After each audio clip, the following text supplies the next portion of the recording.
Good evening and welcome to the City of Battle Creek, Michigan, and our Battle Creek City Commission meeting for May 2nd, 2023. It is 7 p.m. We're going to start our meeting by a moment of silence, and then we're going to have our Pledge of Allegiance, and I'd like to call upon Commissioner Jake Smith to lead us in the pledge.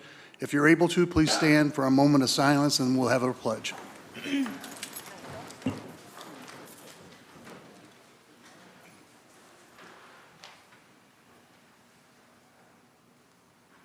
Commissioner Smith. I pledge allegiance to the flag of the United States of America and to the republic for which it stands, one nation, under God, indivisible, with liberty and justice for all. Thank you very much, Commissioner Jake Smith. Next item on our agenda is a roll call. Madam Clerk, when you're ready. Commissioner Ballard. Present. Commissioner Lance. Here. Commissioner Morris. Present. Commissioner O'Donnell. Here.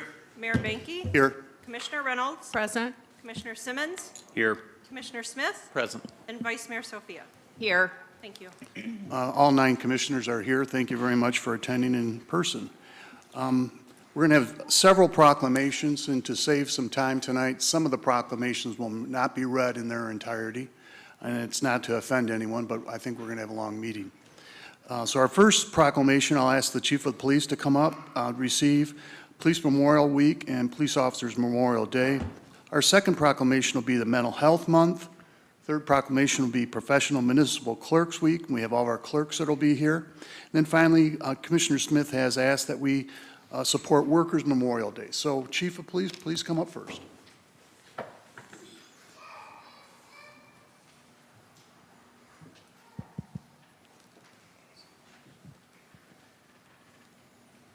Chief, would you mind just talking a little bit about the award ceremony that we'll have in a couple weeks? Well, good evening, everyone. Police Week is a special week. It honors the service of the women and men that, risk their lives on a daily basis to provide the service to this community and communities all over this country. Here in just a few weeks, we'll be honoring their service, and we'll also be honoring those that have fallen in the line of duty as well. So if you could, please join us, and we appreciate it very much. Thank you very much, Chief. Just so everyone knows, the week is May 14th through 20th, 2023, and we're going to proclaim Police Memorial Day on Monday, May 15th. Thanks again, Chief, and I appreciate all your hard work.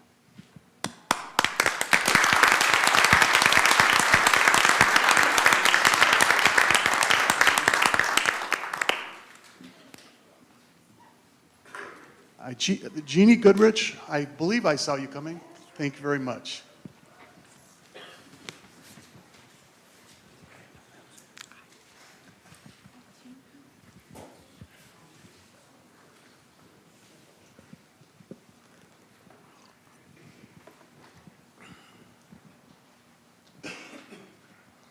Whereas nearly 1 in 5 American adults have been diagnosable mental health condition in any given year.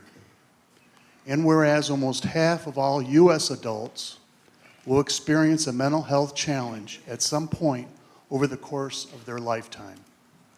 And whereas the leading cause of disability in the United States includes mental disorders, behavioral disorders, and neurological disorders. And whereas early intervention into the key to improve outcomes for people with mental health challenges, and whereas recovery from mental health condition or challenge is achievable and attainable for many people.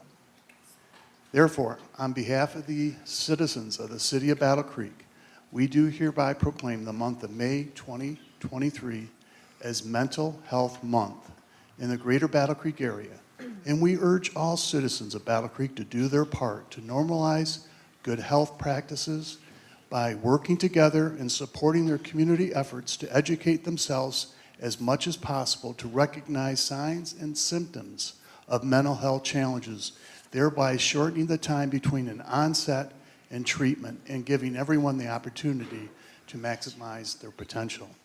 Jeannie, I know that you have been a longtime advocate of a lot of the things that we're doing in our community. Could you just real quick mention some of the highlights that you feel are important to the people?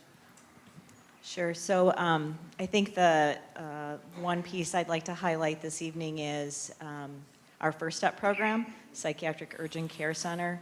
We opened in March of 2021. We have served just over 6,200 community residents. It is a low barrier access to care. But even with that type of system of care and access, we still see stigma being the largest reason why people do not seek care. And so it's forums like this, it's made when we provide awareness for mental health, that allows us to talk about mental health out loud and starts to normalize treatment and normalize people seeking care. So thank you very much tonight, Mayor Banky. I appreciate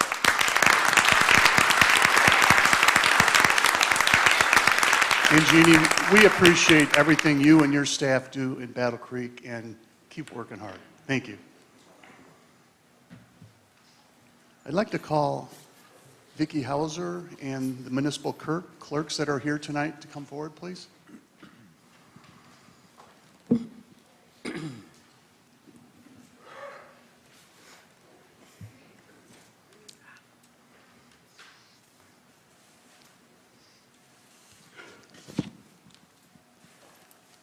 We would just like to take a couple minutes to thank these municipal clerks who work very hard at getting your votes counted, tabulated, and informed to you just as quickly as possible during our various elections throughout the year. We feel it's important that recognition be given to not only the clerks, but also to people who work the elections in our community, the people that work in political parties that try to get better representation to the polls, and to anyone that just feels that it's important to vote. We've seen some dramatic increase in the amount of people that vote in our Battle Creek City Commission election, and we thank you for that. But still, we're at only 40%. So we need to get more. It'd be nice to get at least 50% in the next couple of years. I'd like to present this proclamation to our clerk, Vicki Hauser. Vicki is here before this building opens up in the morning, and a lot of times she's here after everyone leaves. Vicki, we want to thank you and your staff for your hard work. We appreciate everything. On behalf of the people of Battle Creek, I'd like to present you with this proclamation.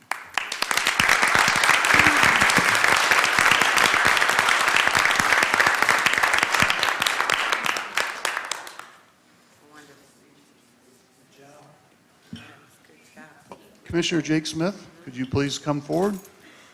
This is a new proclamation this year. Jake is new to the City Commission, and he's sharing with us some concerns that he had, and he wanted to bring it to everyone's attention. I will be talking about this week on my mayor's report, and we'll try to get some other information out to people so that they're aware of it. Jake, could you take a couple minutes and just share with us? Yeah, thank you, Mr. Mayor. We're not going to read the whole proclamation, but I want you guys to consider for a moment the fact that 14 people die on average in the United States every day as a result of a workplace-related accident. So keep that number in mind. Remember while you're, closing that safety gate, putting your hard hat on, doing the speed limit in a construction zone. Somebody's got to go. These people got to go home to their families that night. And we want them to get there safely. So please keep that in mind. And thank you. Thank you, Mr. Yes.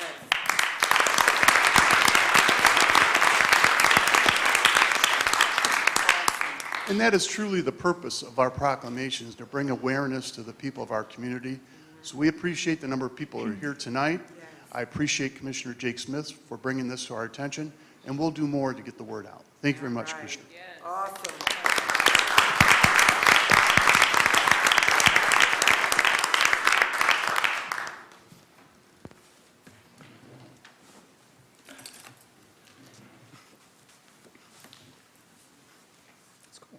Next item on our agenda is a presentation. I'm going to turn the meeting over to Rebecca Fleury, our city manager.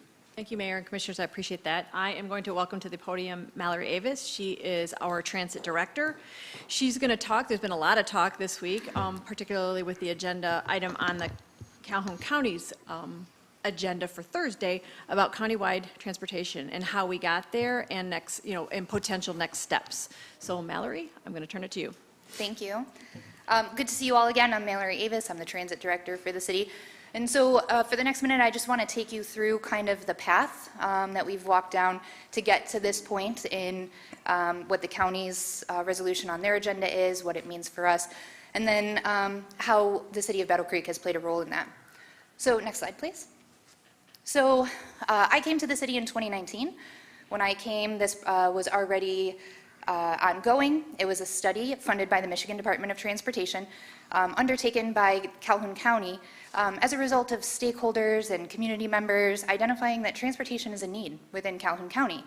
And so this consultant was hired to identify what a path forward might look like for a Calhoun County Transit Authority, and then what the feasibility of that is. So the consultant identified a timeline for implementation, and of course, COVID struck literally right after that report was finalized. So that report was finalized in March, I believe, or May of 2020, and so that slowed down the implementation timeline that we had. From there, there was a steering committee, essentially made up of leaders from around the county, city government, local government, and county government, that have all been working together to continue that work throughout the pandemic into now. And so from there, we've been identifying scopes of work, timelines, service scenarios, roles and responsibilities that each different municipality plays, and things like drafting letters, similar to what you guys received, identifying the formation of the authority. And then lastly is the action that is expected this week from the county to take the legal action to create the authority under Public Act 196. Next slide, please. So why is public transportation so important in Calhoun County? That's because our demographics are far different from our neighboring counties. We are one of the only counties in the area that do not have countywide transportation, but we also have very different statistics from our surrounding communities and the national averages as a whole. For example, 69% of our population is under 150% of the federal poverty line. The national average for that number is 25%. We have more people living in poverty in Calhoun County than other places around the country. We have 6% more seniors. That means 16% of our population is seniors. We have 14% of our population is individuals with disabilities, which is 2% higher than the national average. And then 45% of households in Calhoun County have one vehicle or less in their household. This means a significant number of people don't have access to private transportation and either rely on other people for rides, or they don't take those trips that they would otherwise take if they had access. That study identified 26,000 unmet trips per year. So an unmet need of 26,000 trips per year. That is before the announcement of any development like Blue Oval. And if we estimate that only 2% of people that would be employed there need transportation, that doubles that number. That's another 26,000 trips per year that would be needed. Next slide, please. So the city of Battle Creek applied for a grant from the Michigan Department of Transportation to demonstrate the feasibility of on-demand countywide transportation. We call that BC Go. I've presented to you guys before about BC Go. You've likely seen the little black minivans running around town. And so if you want to go to the next slide, I'll share with you some statistics about the success of BC Go. We started this with the grant application being a coordinated mobility pilot, meaning we want to demonstrate how we can coordinate, not duplicate, services around the county. How can we utilize other agencies' assets, technologies? How can we create efficiencies among multiple providers to meet the needs that we're all currently siloed operating within? We cover 718 square miles using only 2 fully accessible minivans. So when I share the next numbers with you, that's not going to be surprising. We have 3,655 registered users for BC Go. That's unique accounts in BC Go. And we're averaging about 160 additional users registering every month. We've had over 78,000 trip requests. We didn't start operating until March 8th of 2021. So even in the middle of the pandemic, launching during a pandemic, we've had over 78,000 trip requests. We've only provided just over 16,200 rides. That means we're only meeting 22% of the demand for transportation with the 2 vehicles that we currently have in this pilot. We've had 17,600 passengers, and so what this shows is that we're able to demonstrate efficiency. So 16,000 trips, 17,000 passengers, we're matching people going in the same direction as like a rideshare.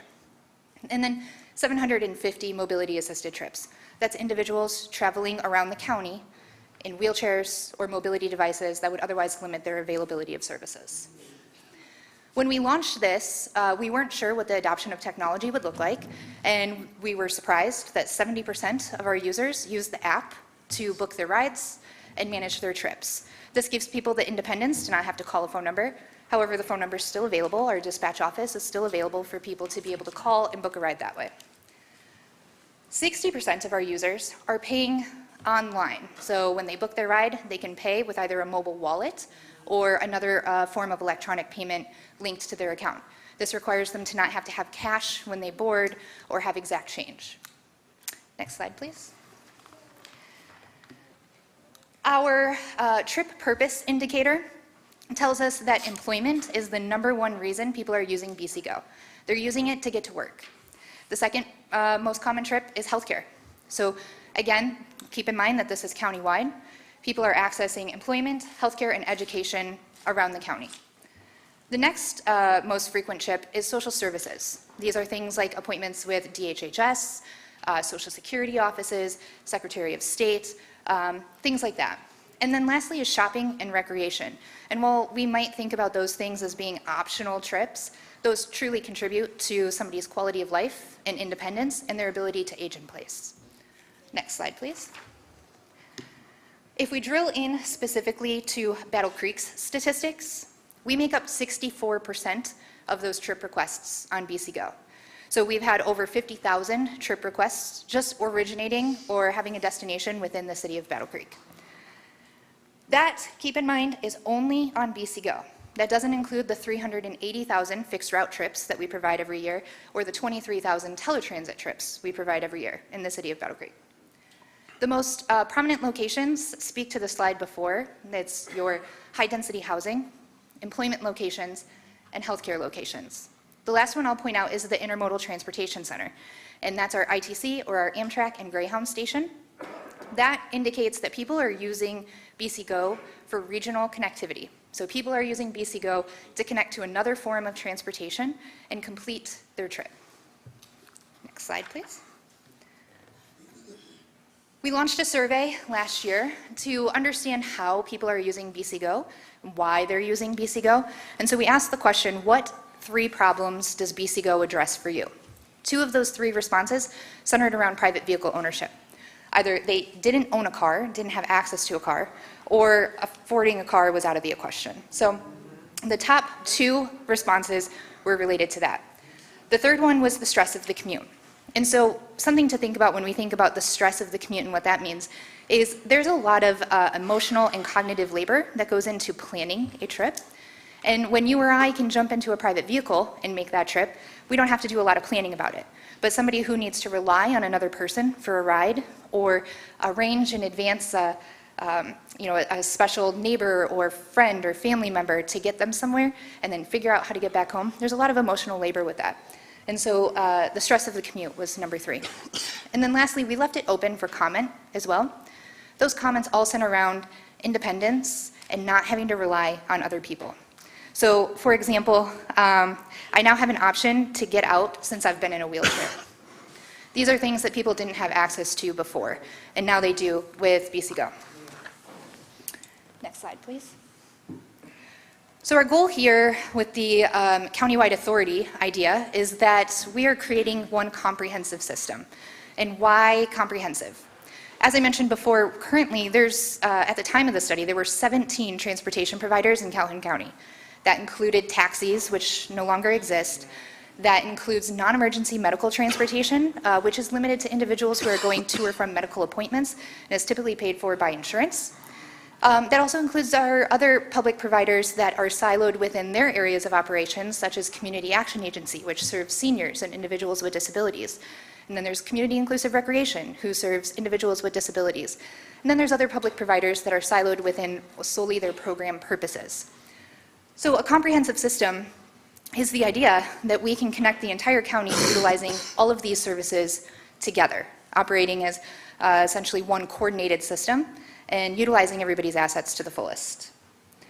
It makes more sense because we can all organize, have consistent fare structures, ride structures, fair payment systems, hopefully, and then make things easier for the rider to understand how they can get to or from places. Next slide, please. So the steering committee that I was talking about, made of leaders throughout the county, we developed some service scenarios, and these are just examples of what service could look like. I preface that because ultimately the authority board would determine what service looks like. The authority board would be the one who would decide days and hours of service, what fare structure looks like. If the authority board said we want to operate 24/7, 365, and we want it to be free, obviously that would impact what I'm about to present to you looks like. But so in the meantime, we just needed a jumping off point. We needed to understand what a budget could look like, what a service level could look like, and so we put together some examples. I called them the good, better, and best scenarios, so we'll start with the good. So the good scenario basically takes what exists today, which we know doesn't necessarily meet the needs of the community. It takes our existing city services, both demand response and fixed route, and just adds countywide service to it. In total, you see that there's 10 demand response vehicles, and demand response means the minivans or short buses, door to door, the more flexible buses, not big fixed route 40-foot buses. On the better scenario, we take that, we up the good scenario and extend service from Monday through Friday from 5 a.m.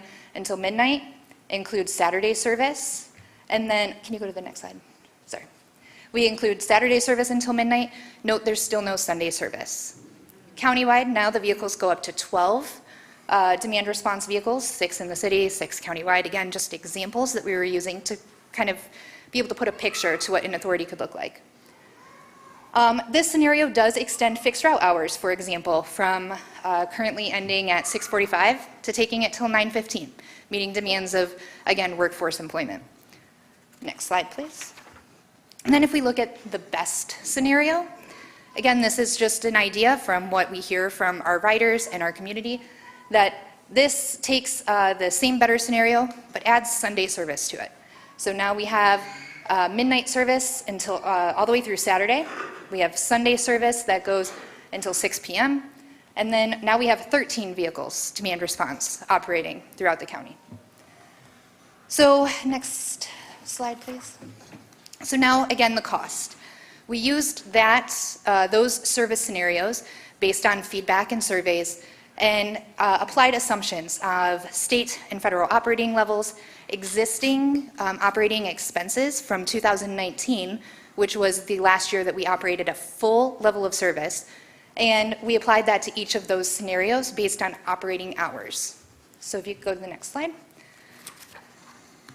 Those assumptions assume the same existing level of federal funding, the same existing level of state funding. It assumes the same level of fare box recovery, which is the fares collected by passengers, and then applies it to each of those service hours. So you'll see in that best scenario, you're looking at roughly a $10 million budget to operate a system that size. Now, again, you have the federal and state operating assistance, you have fare box. The difference there is about $4.5 million, and so that is the amount of local funding that would be needed to essentially support that level of service. Again, the authority board would determine what level of service that was, what that fare box revenue goal was, things like that. But so as an example, at the time that we put this together, assuming full countywide tax base, that was roughly 1.2 mils. Next slide, please. So now we get to the point of next steps. And that is where we're at today and this week. Next slide, please. So at this point, we would be less than 18 months away from a potential millage that would support a transportation system. We would be looking at August of 2024, and that millage would be presented to voters in the area of the jurisdiction of the transit authority. So now we're in that opt-in, opt-out period. Once the county forms the authority, jurisdictions have 30 days to decide to opt out. So what does it mean to opt in or opt out? Opting out means that the millage would not be proposed to those communities, and those communities would not be part of the service boundaries of the authority. Opting in means that the millage would be presented to voters in those jurisdictions, and that jurisdiction would be part of the authority boundaries, or part of the service area for the Transportation Authority. From there, once the authority is formed, a transition manager or consultant would need to kind of lead the efforts to manage the transition of individuals, policies, leases, agreements, contracts, all of that kind of stuff that would need to be in place probably by the end of this calendar year. And then from there, the authority board would have to start meeting immediately after formation of the authority. And that authority board would be comprised of individuals selected by their representative jurisdictions, and those jurisdictions being those that opt in to the authority. So that authority board, again, would be responsible for determining what the level of service is, what the fare structure looks like, what the vehicle types look like, essentially all decisions about the authority's operations. And then lastly is a community outreach and education. And that's what I'm here today, is to answer any questions you might have and any concerns that you have. That's all. Mallory, we say thank you very much. We're going to take the opportunity to talk about that further under Resolution 131 Sounds great. when we get ready to vote on this. Thank you very much. Next item on our agenda is Chair noting any added.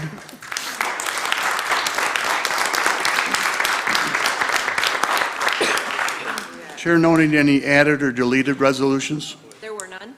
Thank you very much. Next item is petitions, communications, and reports. There were none. Thank you very much. Next item is our public hearing. Madam Clerk, when you're ready, please read the public hearing. This public hearing is to receive public comment and allow applicant an opportunity to respond to a resolution seeking to affirm the denial of an AUME permit application submitted for 327 Capitol Avenue Southwest pursuant to Section 835.11E and in accordance with Section 802.16. I'm going to declare the public hearing open, and I would like to talk to you just for a minute. In a perfect world, everyone would have a chance to speak. Unfortunately, it's not my vision that everyone would speak tonight, but you have that right to speak if you want to speak. I would ask that you speak in groups. So if a person says, all my supporters, would you please stand up and listen to what I have to say? If we can't agree to that, because we give 3 minutes to speak at a public hearing, I may have to reduce the speaking time to 1 minute, because there's quite a few people here, I'll be honest with you. So could I see a hand of everyone that would like to speak? If you would just like to speak, just raise your hand. That's a fair amount. That's not bad. All right, well, let's do it this way. We have 3 minutes to speak.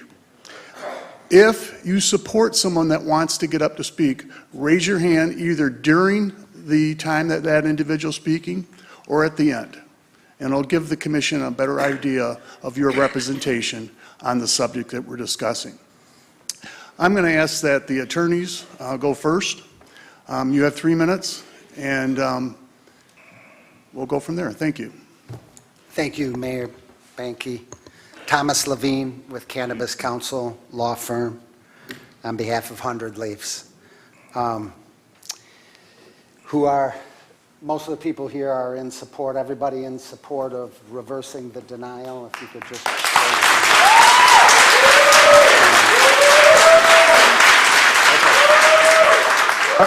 I'm going to have to interrupt. I'm sorry. I got to be honest with you. We I just try asked- not to clap at our meetings because it just prolongs the meeting. And so if we could refrain from clapping, it would be very nice. Thank you. Go, Mr. Levine. Thank you, Mayor.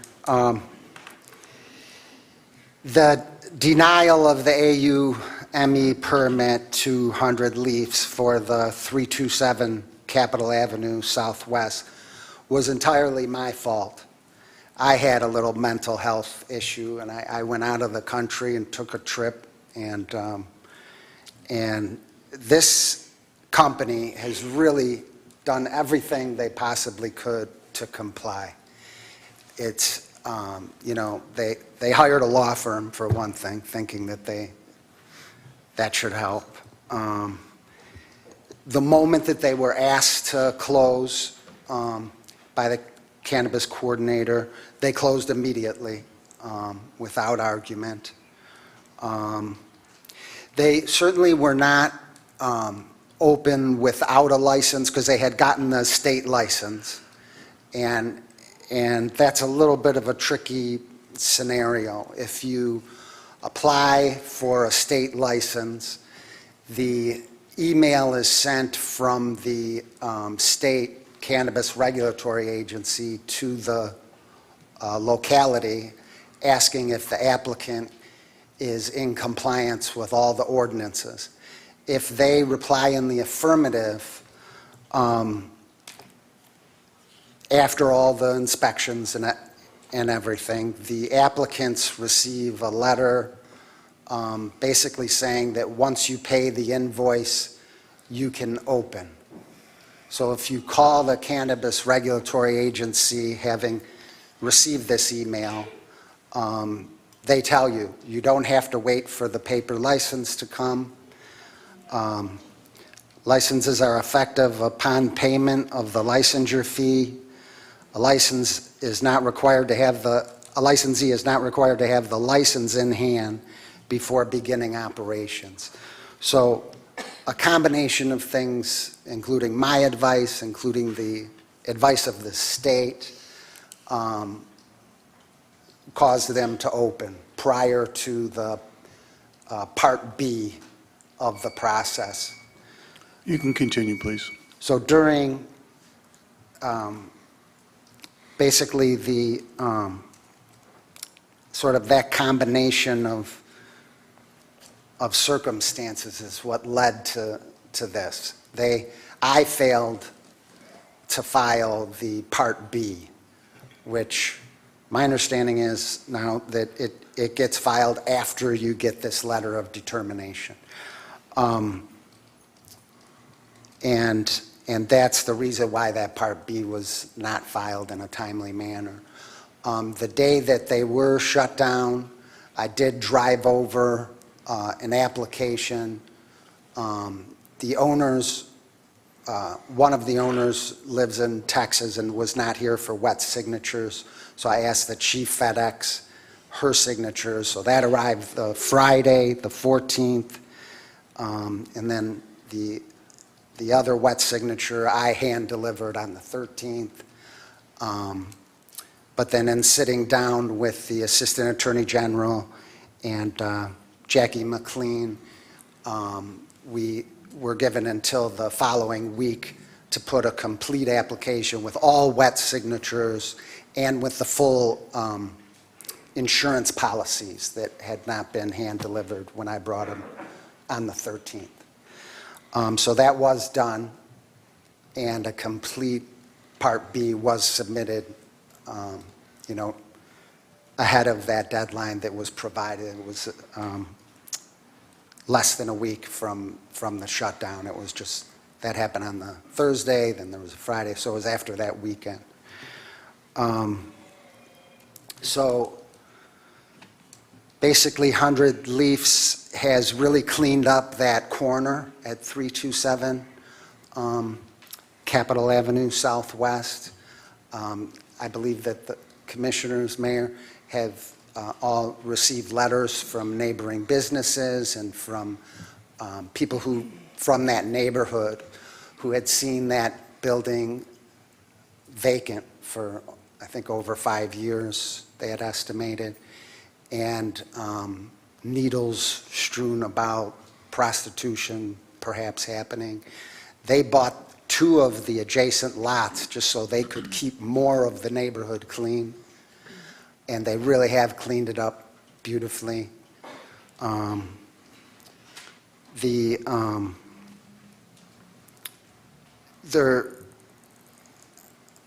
know during the discussions, there was some discussion about some social media comments. some of the employees, they might have been a little upset because they put out of work and that sort of thing. They apologize for if they overstepped on any of that, but we're just trying to move it forward. And Attorney Levine, I appreciate you starting out like this. It helps the public discussion a lot, and I want to thank you for your comments. Thank you. We'll be having further discussion. I believe it's resolution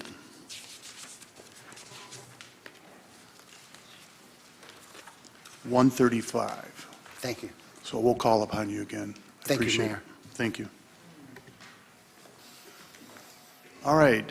Now, this is the time that we have anyone that would like to speak, to raise your hand. And then if you support this individual, would you please just raise your hand or make certain that the commission understands you support her. We'll start right here in front with you, ma'am. Yes, please.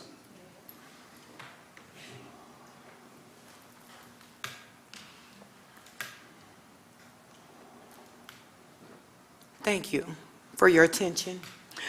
I just want to say, everybody that operated in that facility wanted a chance to work instead of sitting on their behinds.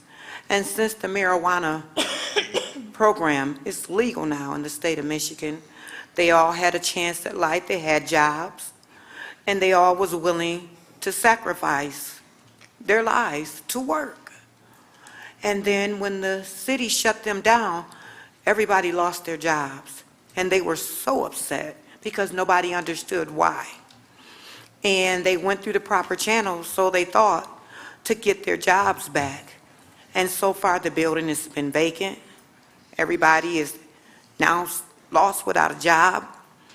And they're hoping to get their facility back up and running, their dispensary back up and running, with all the help and the love from the city of Battle Creek, because there's so many open and because of a flaws. Thank you very much. I We appreciate just it. ask that you all have mercy. Thank you. Could you just raise your hand if you are supportive? Thank you. We appreciate it. Mayor, could you just make sure people give their names, please? Oh, yeah, we need to have your name. I know Attorney Levine gave his name, but ma'am, if you could just give your name. I'm My sorry. My name, I signed whatever it was out there, but my name is Glenda Jameson. Thank you for being here, Glenda. Yes, sir. Thank you very Yes, ma'am, much. all of you all. Is there anyone else in that second row? Yes, ma'am. That's the third row, isn't it? Yep. Well. Third is, yeah. What angle you're at. Right.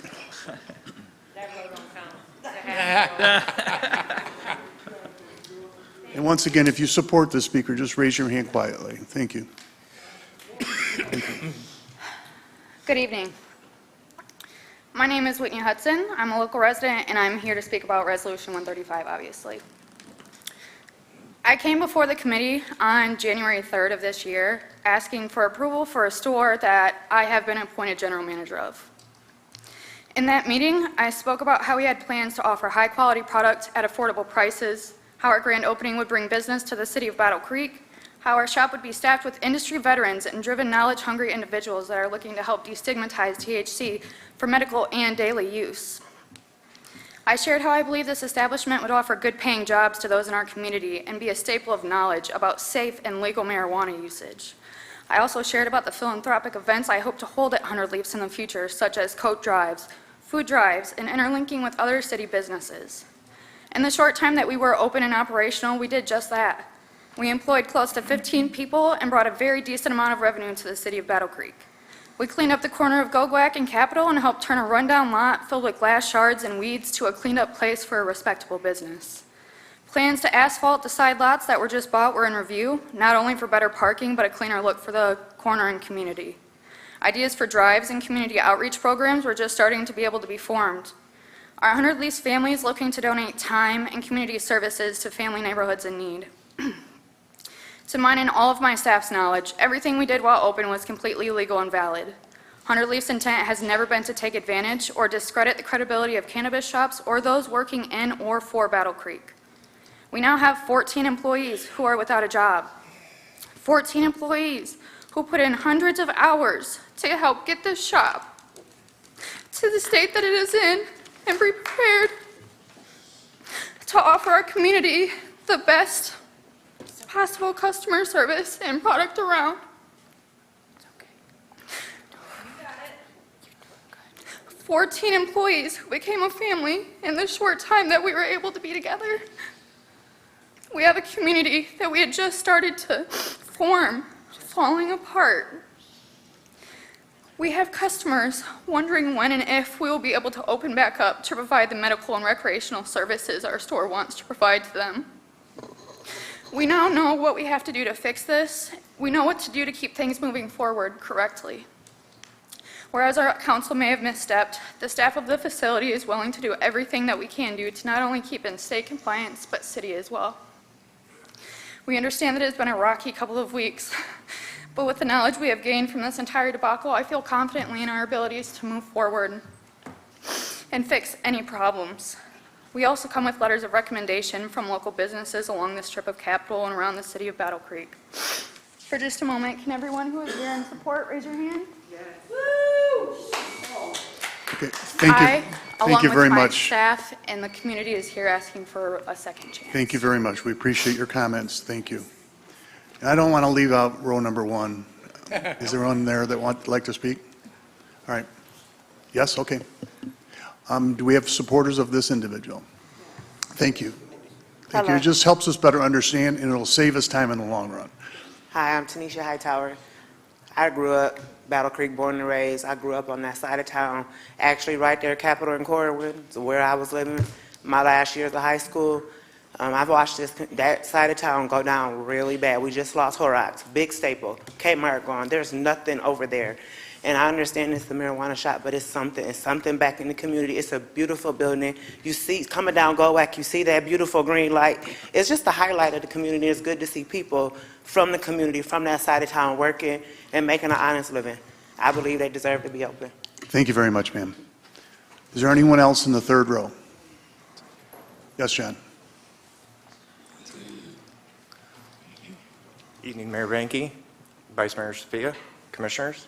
I'm an employee at 100 Leafs, and did I mention my name is John Priggin? Did I say that? All right, sorry. Anyways, we started, and from my knowledge, it's basically just a paperwork issue. I'm not a lawyer. I know there's a lot of regulations and rules, and rightly so. Cannabis is it's a very, very new thing, and we want to make sure that everybody is following the rules. We thought, as employees, and staff, we were in compliance, and so we started and opened. And then Ms. McLean came down and said we weren't. Immediately shut down. Immediately shut down. We do not. Our idea is to follow the rules. Play by the rules and do what we need to do because we want to help the community. That's the ultimate goal.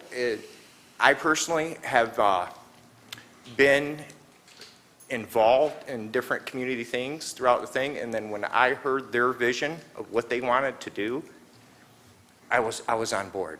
And ultimately, it's just really cleaned up that corner. And we look forward to being able to do other things to help with the community in that area, with the food drives and the clothing drives, and just keep that area clean. That's it. Thank you, guys. Thank you very much, John. Is there anyone else in that third row? We'll go on to the fourth row then. Yes, ma'am?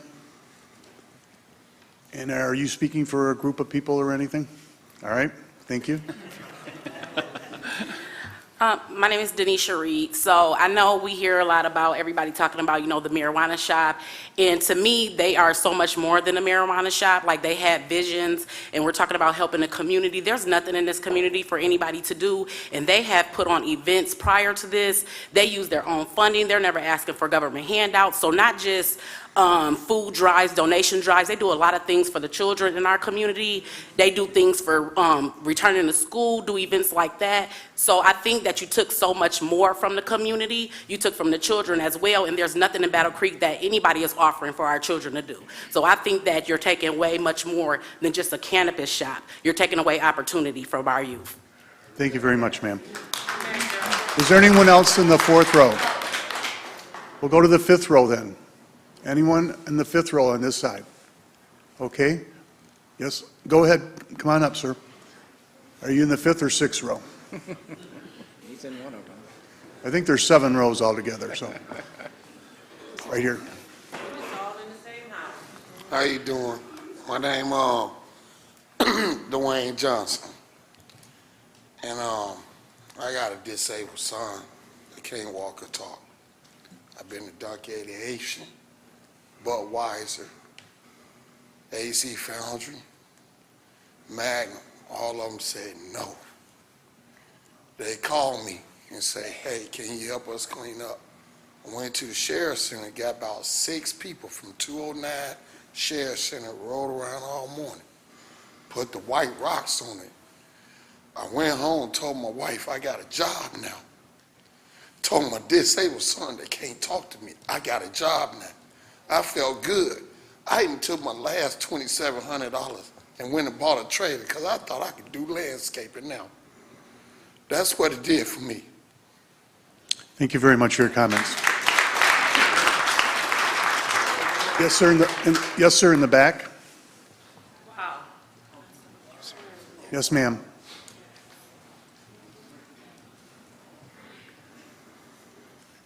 Hello, everyone. I am here on behalf of 100 Leaves as well. I would like to greet you guys as an artist in the community who has seen tremendous effect on behalf of 100 Leaves, not just in the cannabis, but also in the artist world.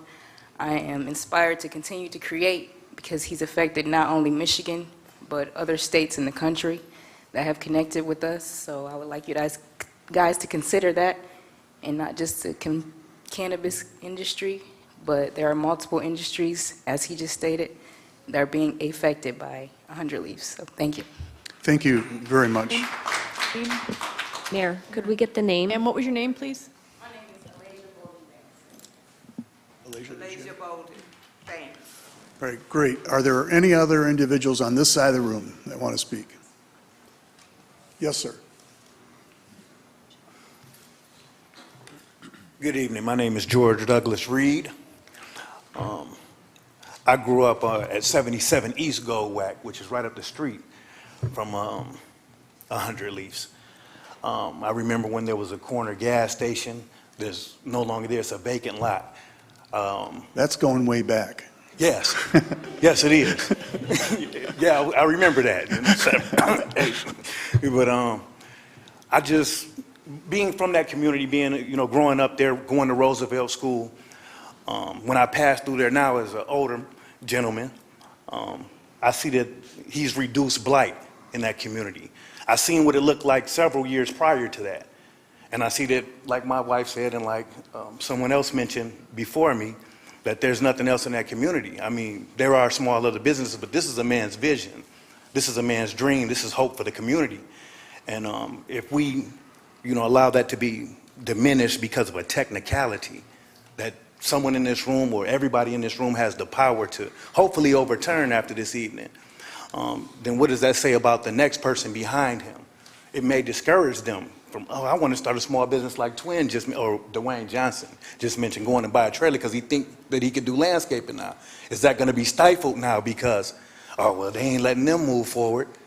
We got to, all stand in agreement that this man, has the power and ability to bring so many other people like him, like-minded, that want to start businesses. Because, I want to start a business too. And they, I say, well, dang, I don't have a signature in place, now I can't do that. So then what do you revert to? You never understand a man's height until you understand his depth.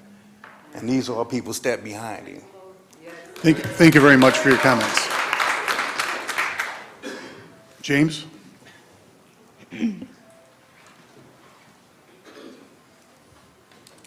Hello, Mayor, Vice Mayor.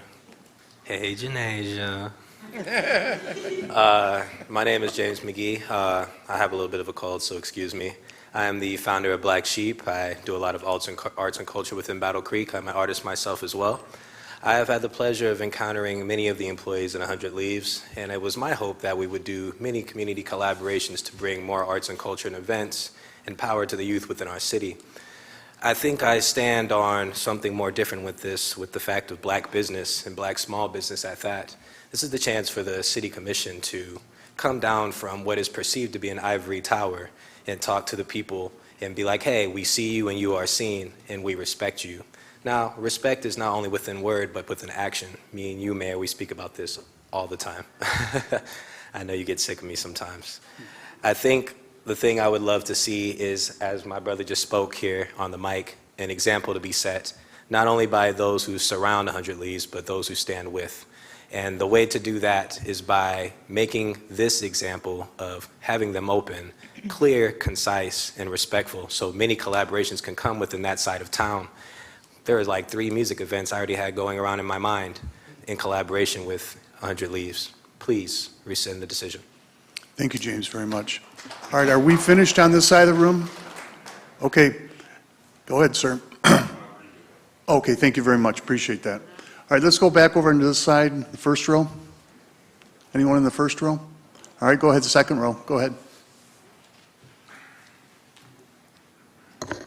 Okay, I'm sorry, I'm not a good speaker loud like this, but my name is Gerard Jamison. Everybody back here know me as Gotti. So we are here because one day I was in Texas at a bar with some wonderful people that I met at the bar, and they asked me what I do. And I told them that I'm in the music industry. And they asked me what did I do in the music industry. I told them about my story about getting 3 young men from Battle Creek a record deal. And they asked me to pull them up on my phone. So I showed them, and they Googled them. They asked me, how do your city like them? I said, the streets love them, but our city haven't even supported us yet because we didn't even make the paper. And I got you guys a record deal. They in Atlanta now. You know, they live in the life like the artists is back here talking like you want to do. They actually live in that. We didn't get no recognition from our city. So at this bar, I'm telling them this story. They asked me, actually, what do I do? I said, well, I used to sell marijuana. Honestly. They said, and you're from Michigan? I said, yeah. They said, well, Michigan is the gold rush for marijuana now. So we went into a conversation about all what's going on in Michigan right now. I told them about my community and how I wanted to bring all this to my community and help my community, build my community and do certain things in my community. I'm running them here. They spent a lot of money. We getting bashed with a brick in our face right now. Like, we honestly getting bashed with a brick in our face. We really, really, really need y'all support. Like, these people believed in me enough to really come here and buy a building that's been sitting for 5+ years. Revamp our whole community. This not only look bad on me, but it look bad as a community. It look bad for everybody. Because these people came here to invest into us, not just me. They gave Twin a job. They giving people in our community jobs. That's everything to me. Everybody showing up in here today, not just to support me, but to support this business that came here because they know what I'm trying to do with the community. No, I'm not an owner of the business. Yes, I am an employee of the business, but I'm a major, big factor of the business. They believed in me, and that's why we're here. So I shouldn't be beat down because I'm a guy from the neighborhood, and the questioning about, is he the owner, is he the owner, is he the owner, he's on Facebook doing this. Anything that I honestly feel like I did on Facebook, it wasn't directed towards nobody in this room. It was speaking for the city because the city need a voice. I kind of give the city hope because I'm doing stuff in the city that y'all probably don't even know about that give them hope. I'm direct. Okay. I got to remind you, I think we need to be respectful of everyone. This is a business meeting. We ask you not to clap and just make your comments, and now we're done. But I just wish y'all could turn this around for us because we mean nothing but the best. Like, thank you very much. I haven't even seen the best yet. Like, okay, thank you very much. Appreciate it. Appreciate you. Is there anyone else in the second row? Yes, sir.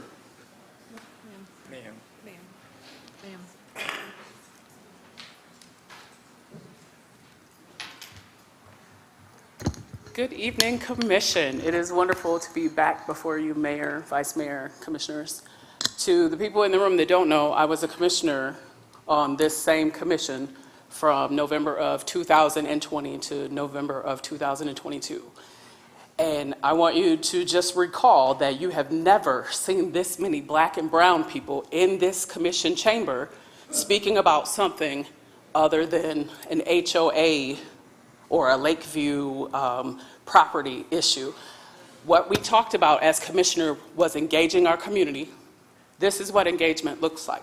We talked about how do we build up BIPOC business in this city and stop the deterrents that are going on in the city for black and brown people to open businesses.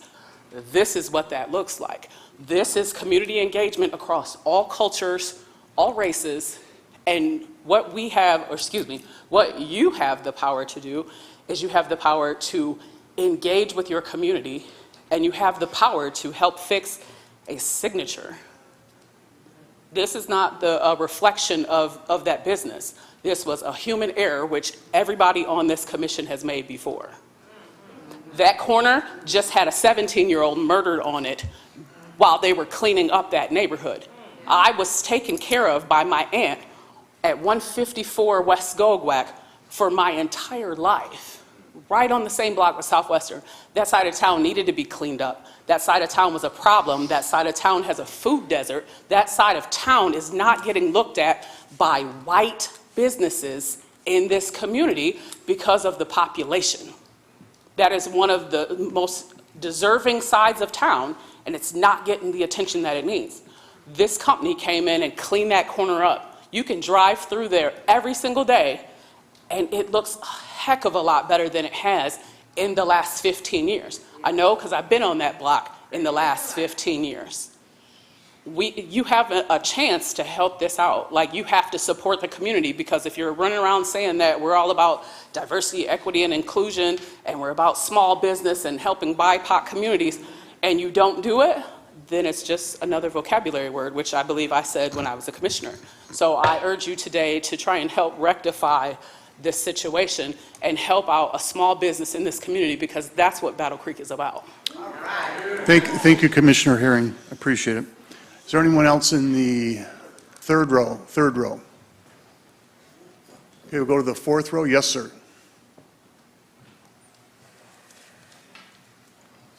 Hey, how y'all doing? My name is Josh Pittman. I just want to let y'all know, just like personally, I've been in marijuana like legally for a while. I went to school for this. Like, the level of caring that this company puts into making sure the community is getting quality product is above anything I've seen around here. I'm not going to say any names. I've worked for other companies, but they really do diligence to make sure that they're providing quality product to the community. On top of that, all of the employees that they have hired, myself being the assistant general manager, we waited for this company to open. I put in my 2-week notice at the beginning of February being told that we were gonna open. We did not, because they waited.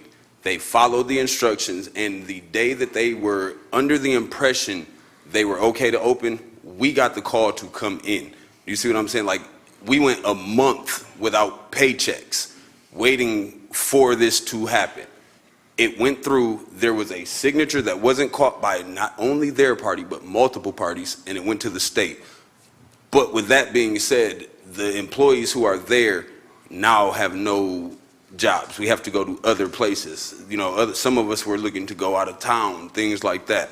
And as far as what this company has done for the city, I brought my 13-year-old to this city hall meeting to get involved in this so that he can understand, when you take somebody who has built up from the ground and is giving back to the people around them, that inspires them. You see what I'm saying? Not having a job. I'm here with tie-dyed hands because my son and my daughter were inspired to start a clothing company. Do you see what I'm saying? Off of seeing what we're doing with 100 Leafs. Like, things like that you don't just get from random people coming here. This is a city-built, community-built company that cares about the community. Like he said, he's got people coming from Texas, coming from out of state with millions of dollars to put into our city for our people. And we're not allowing that for what reason? Do you see what I'm saying? Like, To me, that just makes no sense. If it's off of an error of paperwork, that can be fixed and we can continue to make our city better. Everywhere that I drive around, I see something that says, believe in Battle Creek. If we're going to believe in Battle Creek and we have people from out of state believing in Battle Creek, this is our opportunity to actually show them that as a council, as a city, you guys are with us. You see what I'm saying? Like, outside of this, I hope you guys realize that people are watching. We are trying to do something good, and you guys have the power to make that happen. Thank you very much for your comment. No problem. Fifth row, is that your hand, David?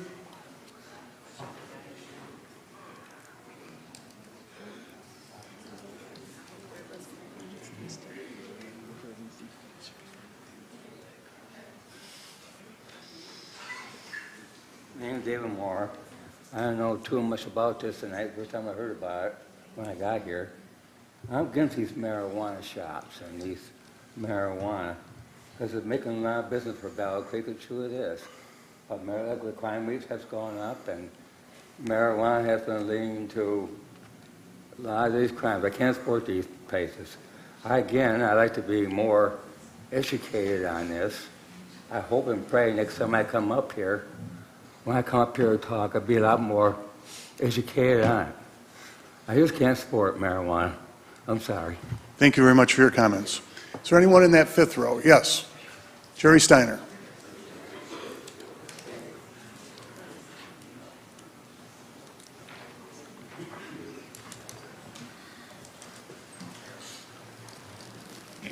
Good evening, everybody. My name is Jerry Steiner. I live at 115 South 26th Street. This is my first time in front of the commission on a number of issues, and this issue specifically. But what I want to tell everybody, I've never seen any issue in my 72 years of life that has filled this chamber. It's odd, it's kind of ironic that I can get a liquor license for less than it costs to get a marijuana license. When have any of you in your life seen this chamber? I'm here regular because I believe in the people. Marijuana has brought the people together. And for some reason, unbeknownst to me, I ain't figured it out yet, there seems to be some opposition to the people coming together. If you can get an issue, you 9 folks, you can bring people together like this, I would appreciate it if you bring it to the flow. Because I know one thing, if I know nothing else, whenever a little stick of weed can bring the community together, all races, all creeds, then you need to pay attention to what's going on.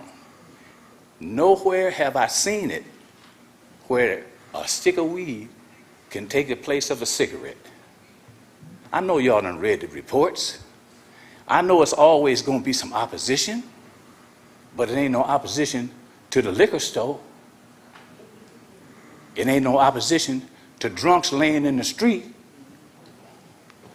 I've been to a lot of places where they have marijuana floating in the air. I ain't seen nobody bust nobody in the head. I ain't seen nobody try to cuss nobody out. I ain't seen nobody try to rape nobody. Listen here, y'all. We at a crossroads. And unless our leaders pay attention to the masses, we lost. I ask you, I done come before you before. You know, like I tell you, I'm just a messenger. You know, you can heed the message or you don't have to. But one day, it'll come back to bite you. And I'm gonna leave you like I leave you always. Peace. Thank you very much, Mr. Steiner. Is there anyone in the next row? Is there anyone left on this side of the room? Okay, anyone in the back of the room in the vestibule? All right, if not, I'm going to declare the public hearing closed. We'll go on to our next item. Yeah, one more before the.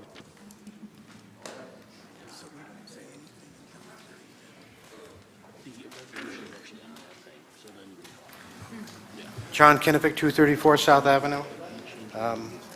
I've stood in front of the City Commission and admitted that I've never smoked marijuana. I have been in a room where I did get a secondary buzz, so that I hope that makes it acceptable to the people who do smoke marijuana. I was looking at the history of what has happened in the United States back in the the late 20s.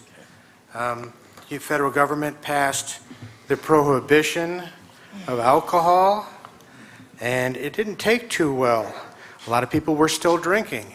They found out after a while, the federal government found out that, well, if we can't beat it and we can't stop it, we might as well tax the hell out of it. Now, marijuana has come up as a similar issue, and back in the 60s, if they gave a description, the federal government gave a description of what a marijuana user looked like, and if you read the description, you'd find that basically everyone matched that description, whether they did marijuana or not. It was also later discovered in the 60s to 80s that marijuana was a drug used to alleviate cancer treatments, chemotherapy. So all this time we're spending money either back in the days of alcohol putting people in prison and then letting them out because it became legal, or putting people in prison for marijuana use and now it's legal. You are making a lot of money off of this matter, and I don't see where you're going to stop this. I don't see where people are going to sit down and say, well, if you're going to do it this way, we can do it the other way by getting it illegal. It doesn't sound like these people are causing a problem within the community. So I would suggest you take that into consideration and vote for the approval of this permit. And one final thing in regards to the use of medical marijuana in its facilities. When this was being proposed at the City of Battle Creek, I read the entire documents of what was involved in creating a medical marijuana shop. And from all the things that we're going through, you had to have cameras, and it had to be given to the police, and the state police, and the FBI, whoever else was in this. You'd have to have surveillance and this or that. And it just sounded to me like it wasn't the medical marijuana or the recreational marijuana people's business. It sounded like they were all middlemen to the government who were making profit off this. I suggest you consider this very carefully and allow the medical marijuana and the recreational marijuana to be accepted on Capitol Southwest. Thank you. Thank you very much.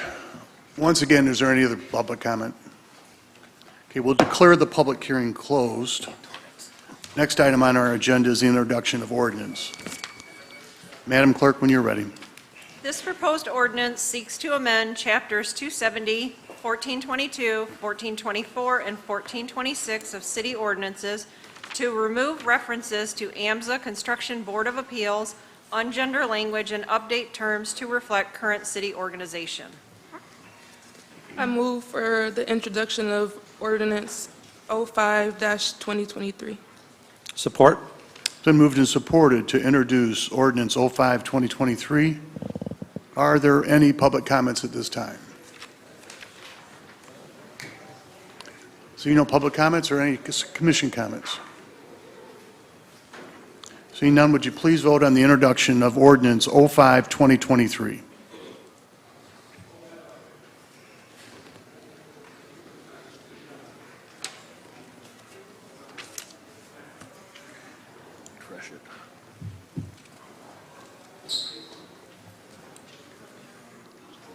I'm not getting it on my screen. Yeah, do the refresh. I'll do that one. Yeah. Yeah, there you go. There we go. Beautiful. The introduction of ordinance 05-2023 has been approved. Next item on our agenda is the adoption of ordinance resolution 03-2023. Madam Clerk, when you're ready.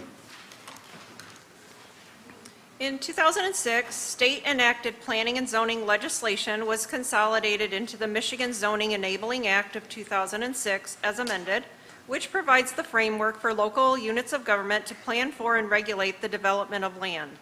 The original City and Village Zoning Act was enacted in 1921, with the first City of Battle Creek zoning ordinance and zoning map being adopted in 1924. The most recent major update to the code was adopted in 2020. As staff has used the existing zoning code over the past year, there have been various sections identified as being unclear, unnecessary, overly restrictive, or warranted consideration for change for other reasons. The intent of these amendments is to correct and clarify language in the code and remove overly restrictive language relating to residential and commercial uses. This ordinance will amend the zoning code for the city of Battle Creek. The Planning Commission has voted unanimously to recommend that the City Commission approve the proposed amendments. I move for the adoption of Resolution 122. Support? So moved and supported to adopt the ordinance 122, ordinance 03-2023. Are there any public comments at this time? Seeing none, are there any commission comments?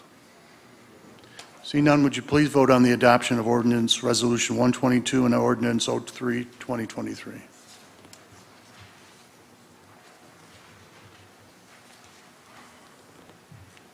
The adoption has been approved of Resolution 122, Ordinance 03-2023. Next item on our agenda is the adoption of Ordinance 123-04-2023.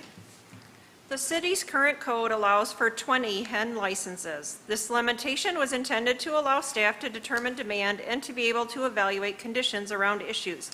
The city has now reached the maximum of 20 hen license issuances since the adoption of Chapter 608.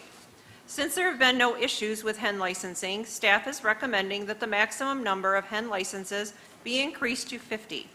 If adopted, this ordinance will amend Section 30E3 of Chapter 608 Animals to increase the maximum number of hen licenses to 50.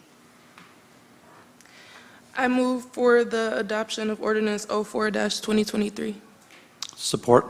It's been moved and supported to approve Resolution 123, Ordinance 04-2023. Are there any public comments at this time? Yes, David.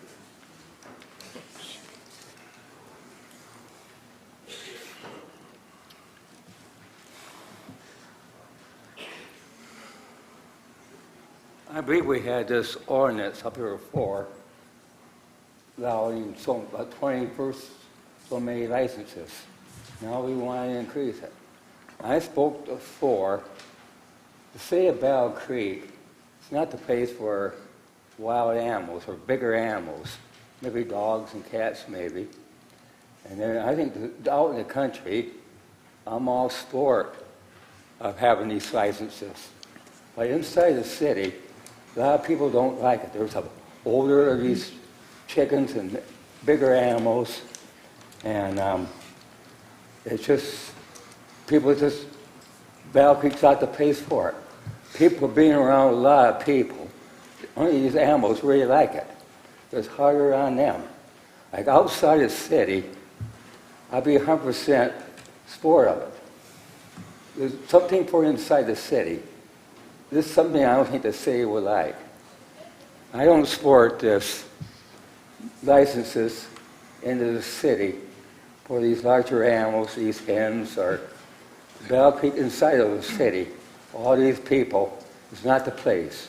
It should be out in the country. That's what I do sport. But I don't support this. I don't think it's not right for the city or for the animals. Like outside the city, I'm 100% for it. But inside the city, no. Thank you very much for your We had this before, gentlemen, to vote on so many, and we're increasing it, right? Right. I think that's what we're up to. Thank you very much, David. Any other public comment at this time? Yes, John.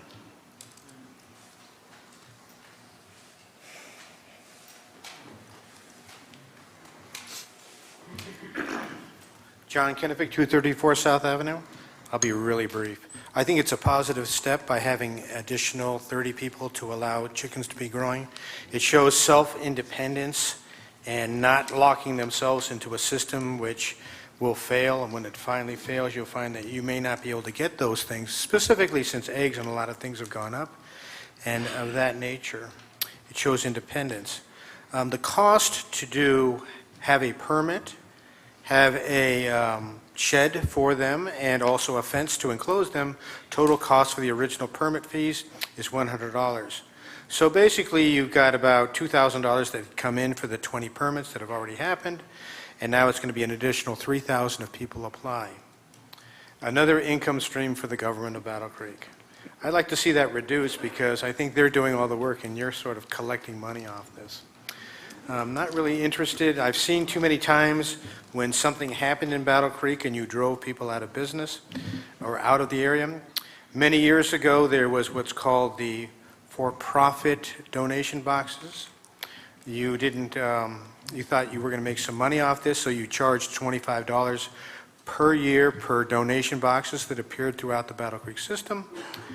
And then most of them were pulled out of the Battle Creek area, and so you raised the cost from $25 a year to $65.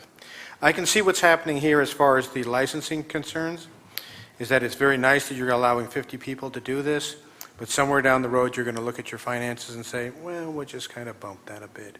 Just another income stream to the government of Battle Creek. I'm in favor of this because it allows people, again, to be independent and self-sufficient. I'm just not really big on having the government of Battle Creek profit from it.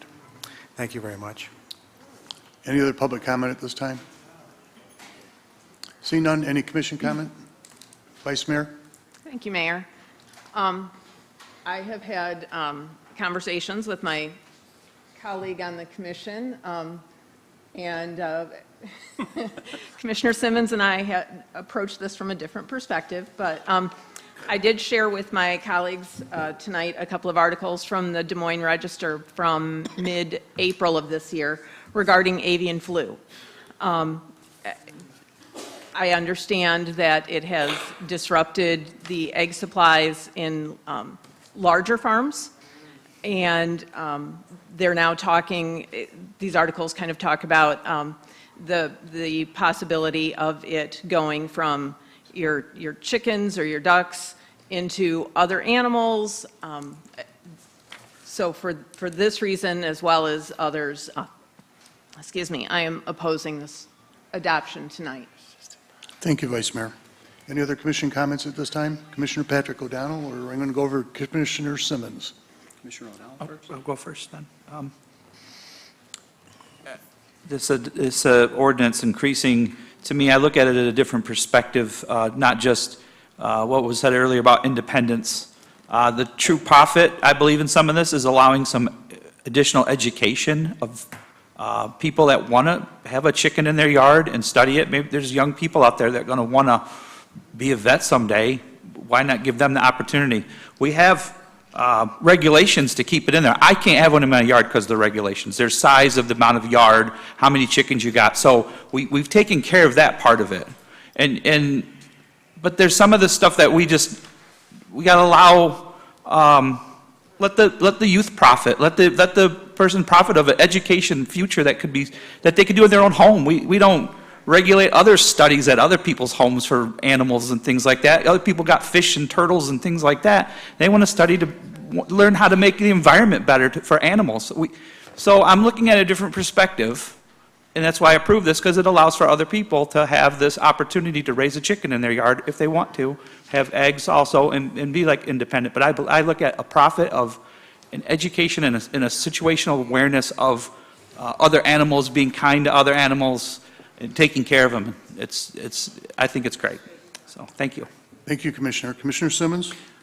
I spoke extensively about this at our last meeting that we introduced this ordinance, so I'm not going to speak too much more, other than I heard several of the residents comment about the area around the 100 Leafs shop being a food desert, and this is one of the solutions to that, allowing people to raise their own food. You know, when eggs went up to $5 a dozen, I had no idea. I raised chickens in my backyard, and I was selling them for $3 a dozen. So everybody's reaching out to me, hey, can I buy some of your eggs?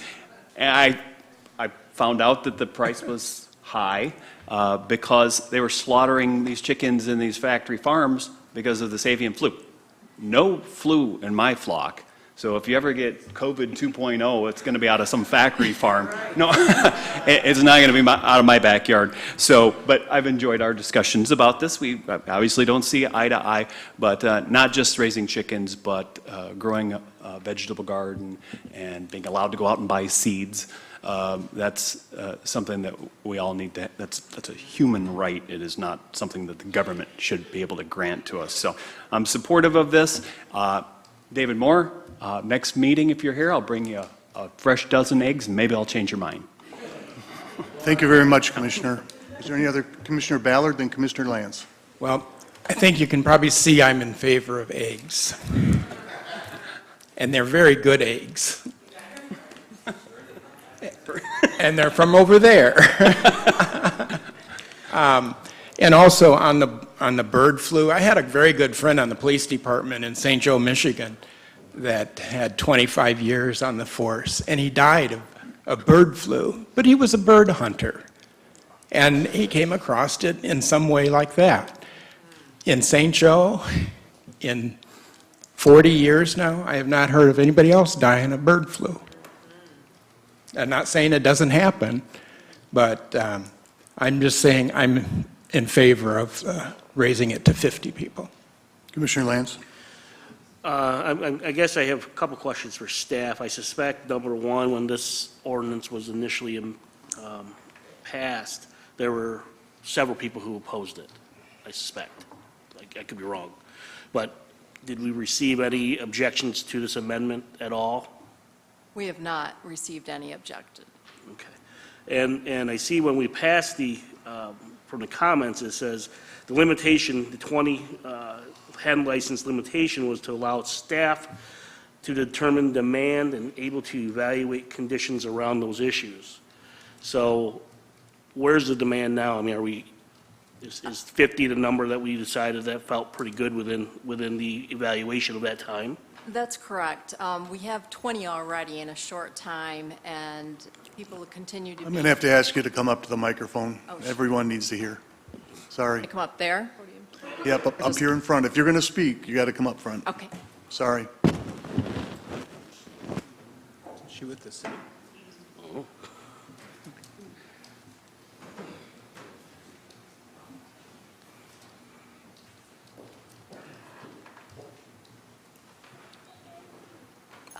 Back to your question, I do believe that we have had more interest, as you had mentioned, that people are interested in growing their own vegetables in their gardens and providing eggs to their friends and family, and it is becoming a bigger interest to the residents.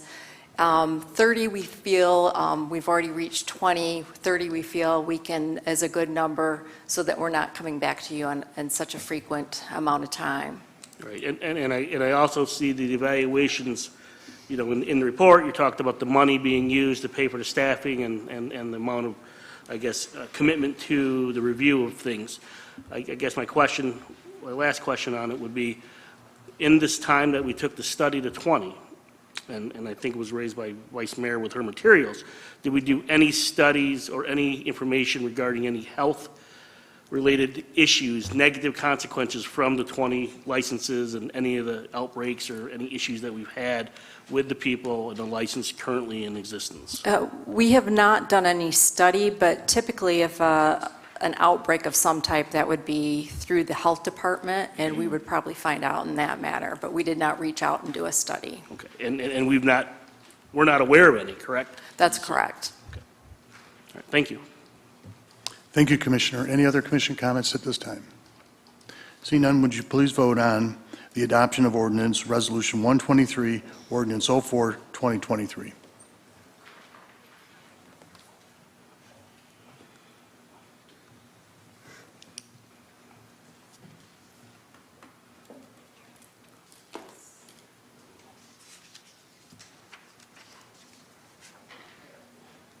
The adoption of ordinance 04, 2023 has been approved. Next item on our agenda is public comment regarding consent agenda and resolutions not on the consent agenda. If you'd like to make comment regarding the consent agenda and resolutions not on the consent agenda, please raise your hand and we will acknowledge you to come forward to the podium. You will have 3 minutes to make your comment. Please state your name and address before beginning your comment and indicate which resolution you are speaking to. Oh, we're okay with it. Do we have any public comments at this time? Kathy, please, and then we'll go to Chuck, and then we'll go to David.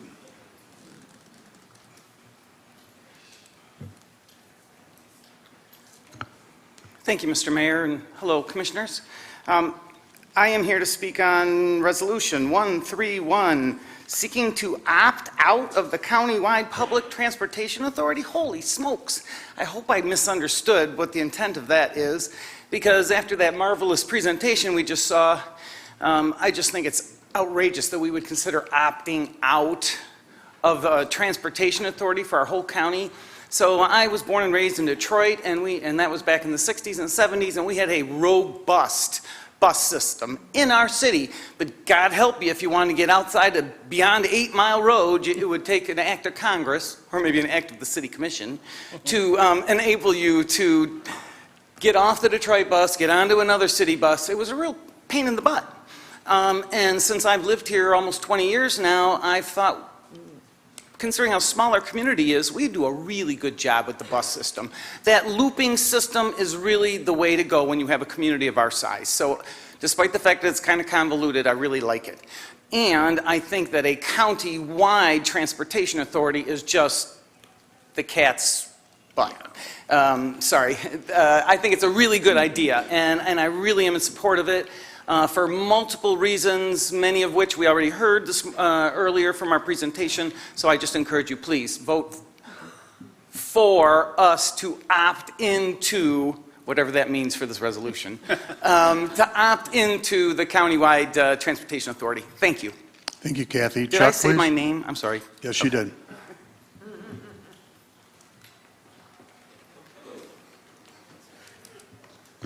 Chuck Asher, 961 Glencroft Lane. Good evening, Mayor, Vice Mayor, Commissioners. I'm here to speak against Resolution 131 as well. You know a little bit about my background, but I spent a lot of years working for the city and the fire department, retired and worked with Community Action for 13 years, intimately with transportation, a demand service transportation. Every community needs survey that gets done, and at least every one I've seen, transportation is in the top 3 of needs. The access to transportation. But if you struggle with transportation, that need just grows exponentially. And when I say struggle, I mean like people with disability, seniors who either no longer drive or never were. You'd be surprised how many people have never driven in this area. In 2027, I've recently seen some data that there'll be more people in Calhoun County over 65 than under 65. And that's the percentage is growing, but also, as a lot of us in here are baby boomers, the number's going to be growing. So the need is going to be incredible. So I really wish you would consider either rejecting or tabling this resolution. And the reason is I worked in transportation, like I said, for 13 years at some level. I started off actually driving seniors to doctor's appointments, to get their groceries, to play canasta with their sister, whatever they wanted to do. And it was like a party every day. People were so happy to have easy access to transportation and to go do whatever they wanted to do in this community. And that wasn't just this community, that was countywide, which is the point of this, to coordinate all the systems in the county and give people more options. But what I'm urging you to do is spend some time riding with transit. Transit and Community Action do a great job, and Marshall Transit. They do a great job, but I can tell you, Community Action, which focuses on seniors and people with disabilities, they can't keep up with demand. There is a wait list for services at Community Action, as good a job as they do. It's just so much demand for transportation. So I really think it's short-sighted not to continue to participate in a countywide service. So I would urge you to ride with Community Action. They'd love to have you. I think Mallory would love to have you. Mallory's over there, riding with transit. But what I want you to do, if you do that, is talk to the clients and see how much of an impact that makes. Thank you very much for your comments, Chuck. Thank you. Appreciate it. David, you're up next. Are there any other public comments at this site? Sir, you'll be next, and Joe Soborowski will be after that.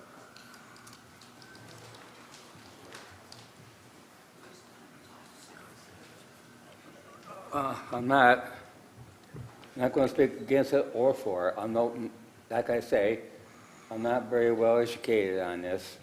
Wish somebody can send me some more information so I can look it over and know more about it. I just don't understand all of it. I'm a little slow learning it. I'd like to have a little more information, and I don't know what I feel about this. I'm not know much about this. I wish somebody can send me some information so I can know a little more about it. Thank you very much, The only David. thing I wish to like to, I think it's a good idea. It's a good thing. They're doing a great job with it. I'd like a little more information where I can understand it. Thank you. Yes, sir.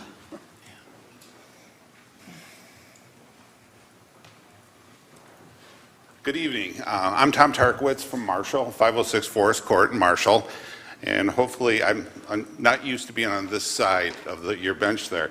I'm the retired city manager of Marshall after 49 years of governmental service, and I'm also was one of the stakeholders on Mallory's transit committee. I'm also on the senior millage allocation committee for the county, and I don't represent the city of Marshall. I don't represent SMAC here. I'm representing the seniors here. I really encourage you to give your voters the chance to vote on this issue. In Marshall, the dialysis center is closing in 2 weeks. People are trying to find rides how to get to Battle Creek to your 2 dialysis centers. And countywide transportation would provide that. Also, we've been in the news after last night, after 8 hours of city council meeting from 7 to 3 a.m. this morning, they approved the Blue Oval, which is 2,500 jobs, which your community would have transportation to get there. So, again, I'm representing the seniors who don't have transportation, and I guess I would just encourage you to allow your voters by opting in, because there would be a vote of your voters, as hopefully Marshall will. Again, I want to say I'm not representing the city of Marshall anymore. I'm not representing SMAC because my board chair probably would get upset with me. I'm here just representing the people that I know. As a senior, I can drive now, but who's to say in the future? So I thank you for your consideration, and I hope your meeting doesn't go to 3 a.m. Thank you very much, City Manager, and welcome to Battle Creek. Retired city manager, I try to keep that there. Once a city manager, always a city manager. Yes. Okay, Joe Soborowski. Good afternoon, Mayor, City Commissioners. I'm here on 2. I just caught one, so Resolution 126. That technically should be to BC Tifa and not BCU. Feel free to pull it if you'd like. We've got time, but that would be to the BC Tifa. For folks' knowledge, there's a handful of parcels in the fort that never got fully transferred to BC Tifa, so we're just trying to make some contiguous parcels for future marketing. I am here in opposition of 131, although I do recognize there's a potential for a tax increase, and I'm not necessarily for that. I did attend the Marshall meeting last night, stayed till 11, voiced my opinion, supported that, and Marshall did their part last night, and one of the comments that I made during that is we're all in this together, right? This is an opportunity with the Ford plant landing in our community or our region. I'll use Rep. Hodsma's phrase, it's the biggest thing since the cordon flank that's happened to this area. I think it's way too premature to be opting out at this point. There's a lot of dollars at the state that can be leveraged. There's a lot of dollars that can be leveraged with this. I think there's much more analysis that needs to go on. But we also did our economic outlook, and the 3 hurdles right now are housing, childcare, and transportation. If we want to get people to work and we want to turn the system around, people have to have reliable transportation. So for that, I would urge not to opt out. Thank you. Thank you, Joe. Are there any other public comments? Yes, sir, in the second row over here. Commissioner, sorry about that, I didn't see you.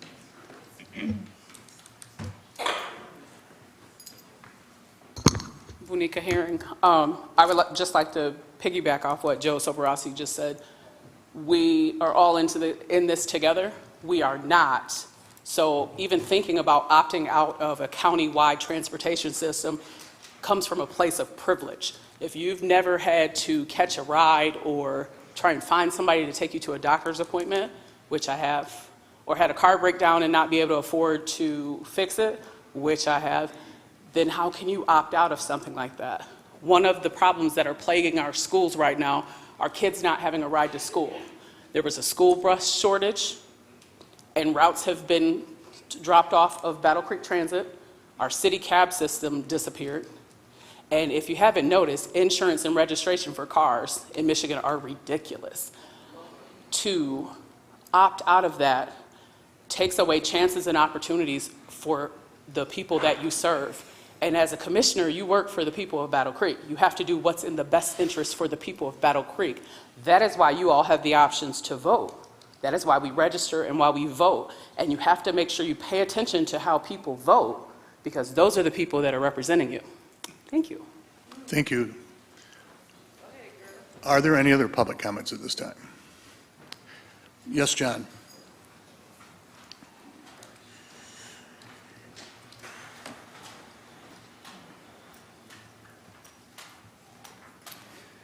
John Kennevic, 234 South Avenue. I'll be speaking in regards to two resolutions. One is Resolution 132, and what caught my attention is resolution seeking acceptance of the lowest responsible bid for Edgebrook Pump Station 02 Improvement Project from Grand River Construction. And what caught my attention was the cost of this resolution is $5,486,480.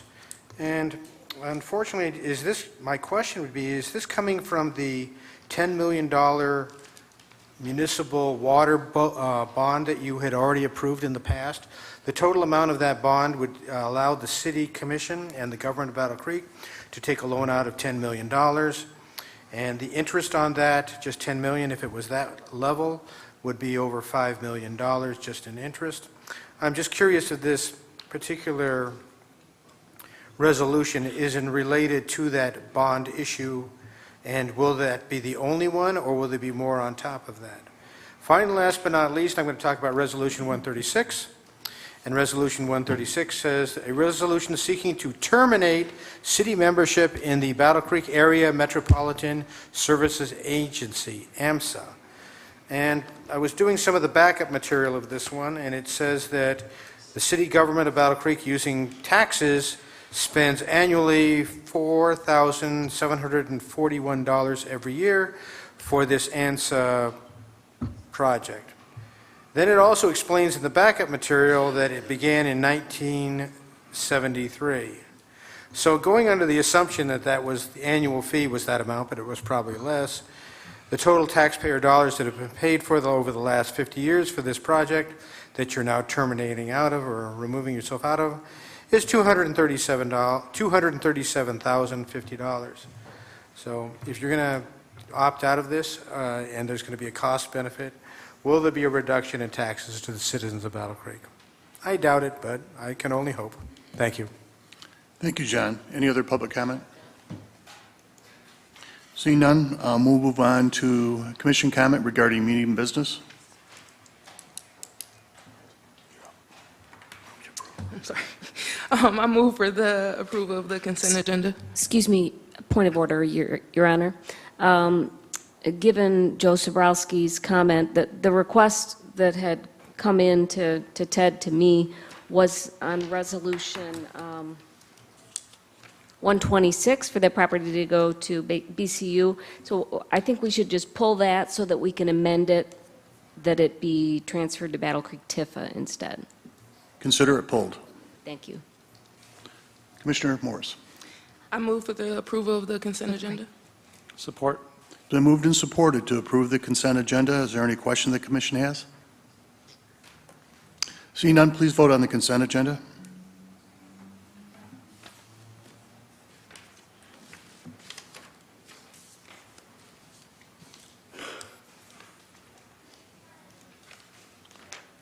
The consent agenda has been approved. Madam Attorney Jill Steele, there are a lot of people here, a lot of people with young children.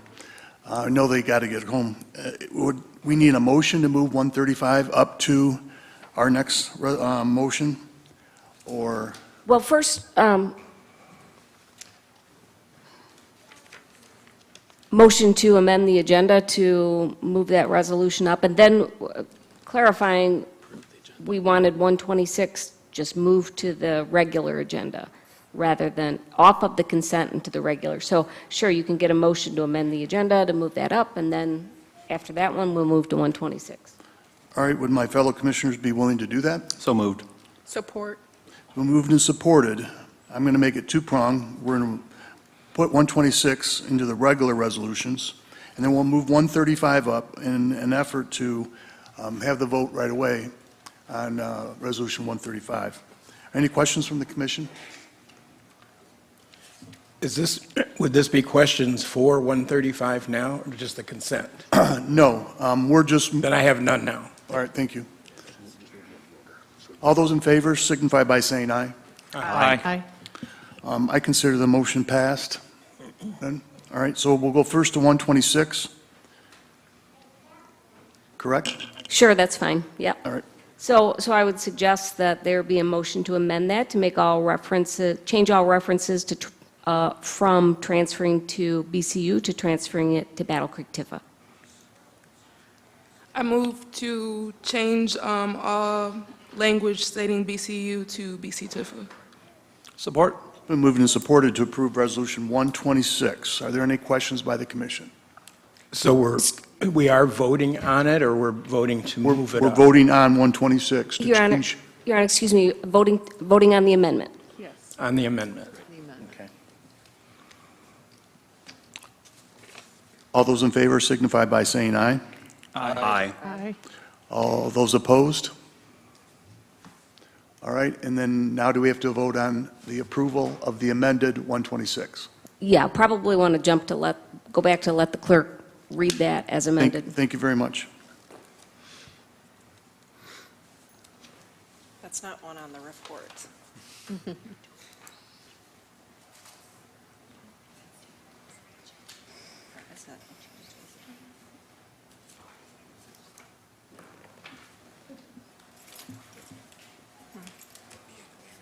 No, it wouldn't be. That's why I need to find it. You want to just... Just read the title. Okay. A resolution authorizing the city manager to execute all documents necessary to sell a city-owned parcel of vacant land in the Fort Custer Industrial Park area, parcel number 3020-01-005-0 to the BC Tifa. I move for the approval of Resolution 126. Support. Been moved and supported to approve Resolution 126. Are there any comments, questions, or clarifications by the commission? Seeing none, would you please vote on Resolution 126?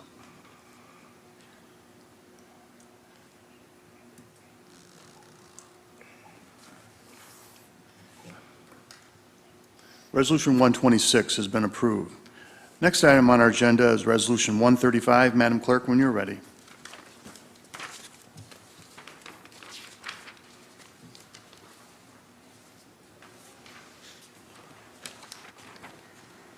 The City Attorney's Office and City Cannabis Coordinator Jackie McLean have been working diligently regarding the operation of a cannabis business located at 327 Capitol Avenue Southwest and several discrepancies in 5. Applicant operated a marijuana establishment without first obtaining a local permit in violation of 835.01A and 835.10A through C.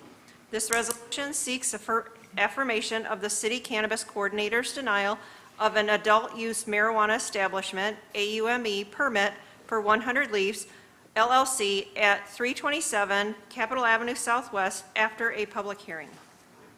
I move for the approval of Resolution 135. Support. Been moved and supported to approve Resolution 135. I'd like to call upon Jonathan Baber to make a comment for the record. Your Honor, I think Jackie McLean, the cannabis coordinator, was actually going to be the one that speaks. Okay, very good, and then we'll go to Jonathan. Sorry, Jackie.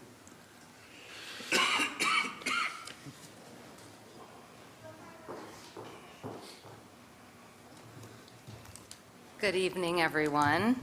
The majority of us are here tonight because of 100 Leafs adult use marijuana establishment located at 327 Capitol Avenue Southwest. They were operating without being issued a final adult use marijuana establishment retailer permit by the City of Battle Creek.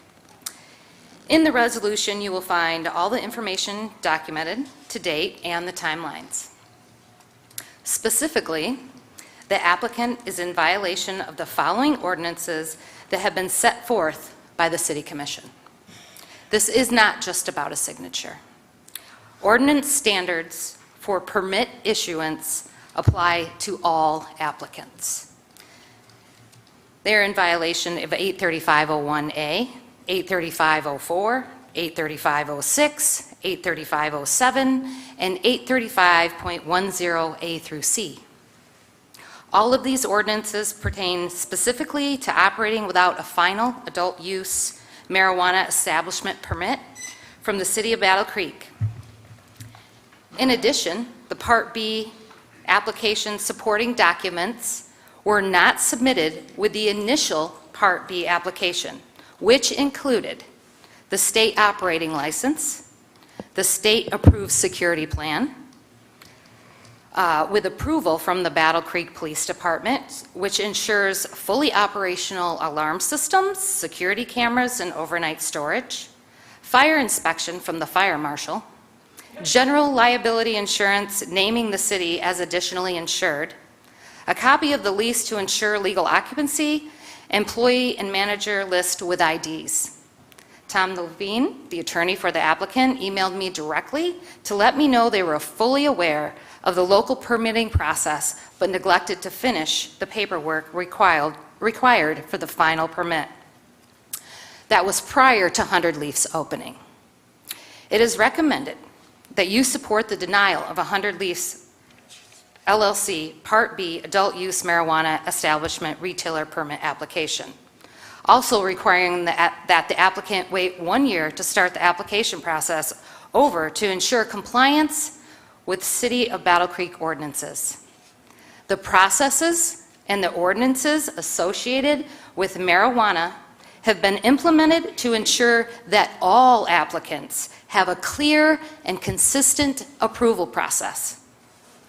There are approximately 41 licenses in the City of Battle Creek, and this is the first incident of this type. The Part B application that is required and the supporting documentation provide the city with the information to safely and legally regulate marijuana businesses in tandem with the Cannabis Regulatory Agency. Do you have any questions? Jackie, I'm going to allow Attorney Baber to speak, and then Attorney Levine will probably want to say a couple more things. So if you could just wait right here, Sure. Or just sit down, then the commission will ask all their questions. Thanks, Attorney Jonathan Baber. Thank you. Mayor, Vice Mayor, Commissioners, those in the audience, I'm Deputy City Attorney Jonathan Baber. Just some points of clarification in regards to Ms. McLean's recommendation for the 1 year before reapplication. That's pursuant to city ordinance. If this commission were to affirm the denial, that's the waiting period per the ordinance. So it's nothing that she came forth because she came up with that number herself. That number is in ordinance, if you give me 1 second, 802.16. In these situations where an applicant is denied permit, and if the commission affirms that denial, the 1 year period is mandatory. In addition, should this commission, in its discretion, allow the permittee to proceed forward, there are a couple of points that need to be addressed in order to expedite the Part B application process. One of those being is the information contained within the application that we do have on file that Mr. Levine dropped off. It's still a point of contention in regard to ownership, and part of our job in the attorney's office, and the cannabis coordinator's office, is we have to look outside at every bit of information we're provided to compare it to what's in the application to determine accuracy. So when a company advertises itself as locally owned across a few different platforms, and it's not reflected within the application, we have to do some digging. And because both can't be true. If the application states that it's owned out of Texas, the advertisement states that it's locally owned, both of them can't be true. So we would definitely need some clarification in regard that perhaps the actual applicant has relocated to the city and is now a resident, and that's not reflected. But these sorts of things do cause delays in regards to approving types of permits. The other issue we have here is I heard from the audience members, at least two that came up and spoke, indicating that they're general managers of this particular facility. Again, it's not reflected in the actual application. And if it's not in the application and that's the truth, we can't grant the permit. So in order to expedite the process, should this commission seek to affirm, that also has to be resolved. Either the application has to be amended to reflect the actual on-site management as required, or we'd like to hear from the applicant to maybe clarify the situation. And I do not know if Ms. Tidbit or Mr. King, who are the actual owners of 100 Leafs, are here to speak on behalf of that, but that would definitely need to be clarified should this commission reinstate the applicant. And I'm also available to answer any questions you may have from a legal perspective, if I can help. All right, Jonathan, we're going to have you sit down for just a couple minutes. Attorney Levine, could you please make your comments? Attorney Thomas Levine, Mayor, Commissioners, Vice Mayor. The ownership of this is defined in the operating agreement, and we also provided an affidavit that it's just owned by Christine Tibbetts and her son Gregory King. The title general manager that was used here, you know, it's all in the job description. The managerial employees would have to go through a process if they have final policy decision making, but these general managers are more like recommendation. They make recommendations. They don't have the power to make policy decisions. They involve their employees. You know, there's a sense of ownership by these employees. It doesn't mean that they are owners. So if there was some comments, you know, to come up to my shop or whatever, that was only in the sense that they're employees or assistant managers. The Part B that Ms. McLean had mentioned was the hurry-up one that I had submitted. Since then, and I sat down with both the assistant city attorney and Ms. McLean, and it was agreed that I could bring in a completed one that included the wet signatures of all the owners, as well as this additional affidavit concerning ownership, and we attached the operating agreement that made it clear who the owners were. The local gentleman was the inspiration. He, you know, inspired these owners to bring it here. He had a hand in the design of the facility. So while they say that it's 100 Leafs by Mr. Gotti, that's more from a design standpoint, and him being local and bringing it to the community from that conversation that he described in Texas with the actual owners. They just empowered him to undertake it. And then I would incorporate by reference my letter, the request for the hearing that does lay that out, that we did in fact submit a completed Part B that did have all the parts to it and did clarify the ownership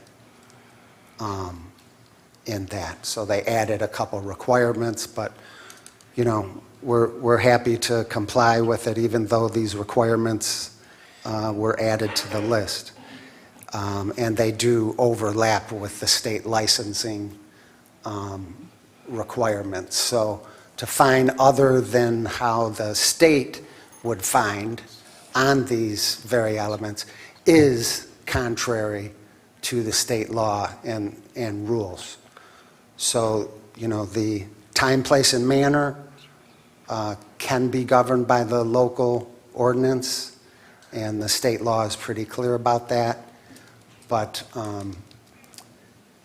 the ordinance cannot conflict with the state law and the state rules.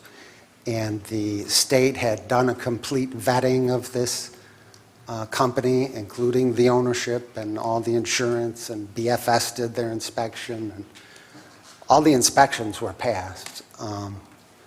It's just a matter of this, and we did go through the Part A and got all the other parts of the permit were granted. So the provisional permit that resulted from Part A. The Part B, again, is an anomaly. We do this all over the state, and we've never run into where after you get the state license, which is after the state emails the local government and asks them, is this applicant in complete compliance with all the ordinances, yes or no? And this city replied in the affirmative, so the state issued the license. Now, they could have replied in the negative and said, no, there's this Part B, and the way with due process, you know, the Cannabis Regulatory Agency and most cities give a notice of deficiency and, you know, a few days to cure it. This was not provided, and certainly was not the fault of this applicant. It's entirely my fault. Like I said, I Okay. accept responsibility. All right, we're going to open it up to questions from the commission. I'm going to give everyone 2 opportunities to ask questions of either our city attorney, Jackie McLean, or attorney Thomas Levine. Thomas Levine. We're going to start with Commissioner Ballard. We'll go right down the DS, and everyone will have 2 opportunities if they need to. If they do not want to ask a question, you can pass. Commissioner Ballard. Thank you, Mayor. First, I want to say I'm in favor of your organization opening. I feel that the city sometimes can be difficult to work with, but I believe that there are positions put in place so that the city is covered by this Section B. And I take a little bit of front to hearing that the state approved it, so it should be approved. We are a city, and we're not in conflict with the state. I am going to vote for you for this. I don't know how the rest of the commission is going to vote. But I believe when you apply, or any future people apply, you make sure with the city that everything is covered before you open. I also had a question in regards to ownership, and I think you might have answered it for me, because it's kind of being advertised as locally owned, and I believe you clarified that that's not true. The people that work there, and I applaud you to work there, may have misunderstood or indicated that they were the owners, and I think that that's wonderful. I'd love to work for a company that I feel like I'm part of the business and the ownership. But when that happens, it causes a gray area in everybody's thinking, is everything else on the application true? And that's where I'm coming from. So I'm gonna go ahead and vote no, which is a representation of a yes for your company. It always gets kind of confusing.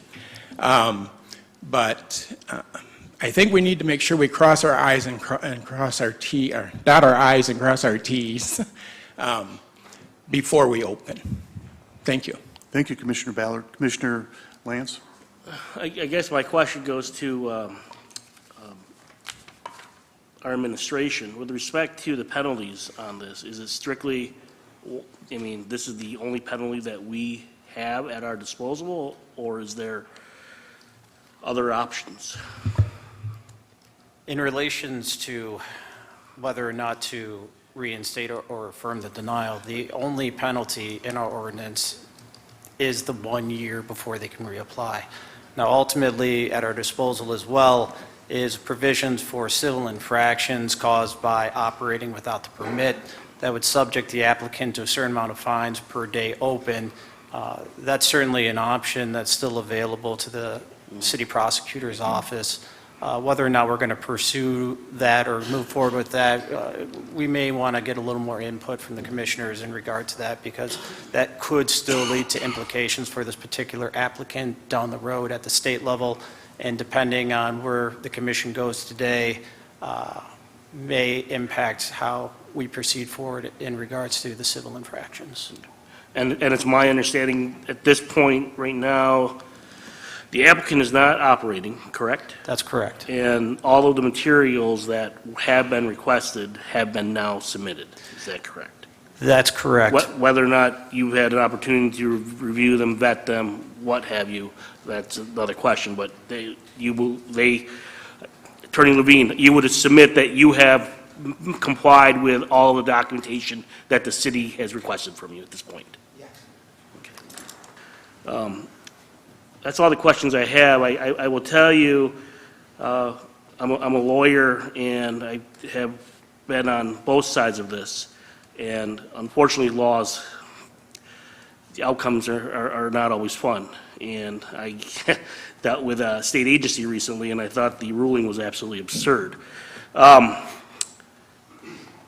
It sounds like we have a lot of applicants who have complied with everything, and this is the only one. And I don't think it's a local thing. We're not picking on you, but it sounds like everyone else has done their due diligence on this. And while the mistake, I get it, I appreciate you falling on your sword. I would not do that. My malpractice carrier would not allow me to do that. I will just say, I think this is a very harsh penalty for where we stand today. I am leaning towards joining my colleague here, but I have to hear what my other commissioners are saying. But I think we got to find something in between, because it sounds like they came up with the information that we need and where we stand. And sometimes the city, we do need a little more grace at times to encourage businesses to come here. And this seems like it's one of those. Thank you. Thank you, Commissioner. Commissioner Morris. Thank you, Mayor. I would like to agree with the two commissioners that spoke before me. I will be voting no as proposed today. I live in this community as all of you do, and so we've seen the value that's been added to that neighborhood and the cleanup that's happened and the just value that's been added to that community. It is a very unfortunate thing, and I agree with Commissioner Lance. This is a harsh penalty, although there should be some type of penalty maybe to the attorney that made the mistake. I don't think that not letting the business open for 1 year is an appropriate response. Thank you, Commissioner. Commissioner O'Donnell. I'd like to thank everyone for coming down here this evening to show your opinions and hear your voices of what the matter that's taken place. Just a quick personal note, I've been on, not on the marijuana side, but you know what, sometimes people do need to be heard, forgiven. When there's a mistake, find it, fix it, and move on. But again, I just have a couple questions to ask. Really, the first thing is Attorney Levine, how do you feel that this should be handled to take care of what took place, the problem, the paperwork that took place? What do you feel would be a good and decent resolution in this case? I believe that we have already provided that Part B coming, fully complying with the ordinance, to answer your question, which I believe we have now. we were late in Well, doing so. I guess I should, just a little bit further. Sure. What about responsibility for what takes place? These people worked for a day. I feel for you. Sometimes I had to keep my hands together to clap for you because I really appreciate the citizens wanting to come together and work. I mean, where does the responsibility lie in this situation? On my shoulders. Thank you. Thank you. It's okay. I know that the penalty is for the 1 year, and I do think that's harsh. There's got to be a compromise with this. We've talked about before, is there civil penalties that should be paid? I would think so. But my thought, can I express my thoughts in this moment? Is there any way that we could table this because we have to make a decision, do we have to make it tonight, or can we put it off for another, and call that the penalty period for being shut down for 2 more weeks, 4 more weeks, and then approve it so they can open, to make sure that the paperwork's proper, it's been investigated? Because what I've also heard is that it hasn't been inspected properly from the city fire code and other codes that need to be done to make this a proper application. And I want it to be a proper application. Don't get me wrong and say, you know what, he's against this. There was a mistake done, and we can't just say, well, we're going to ignore the other codes in the city.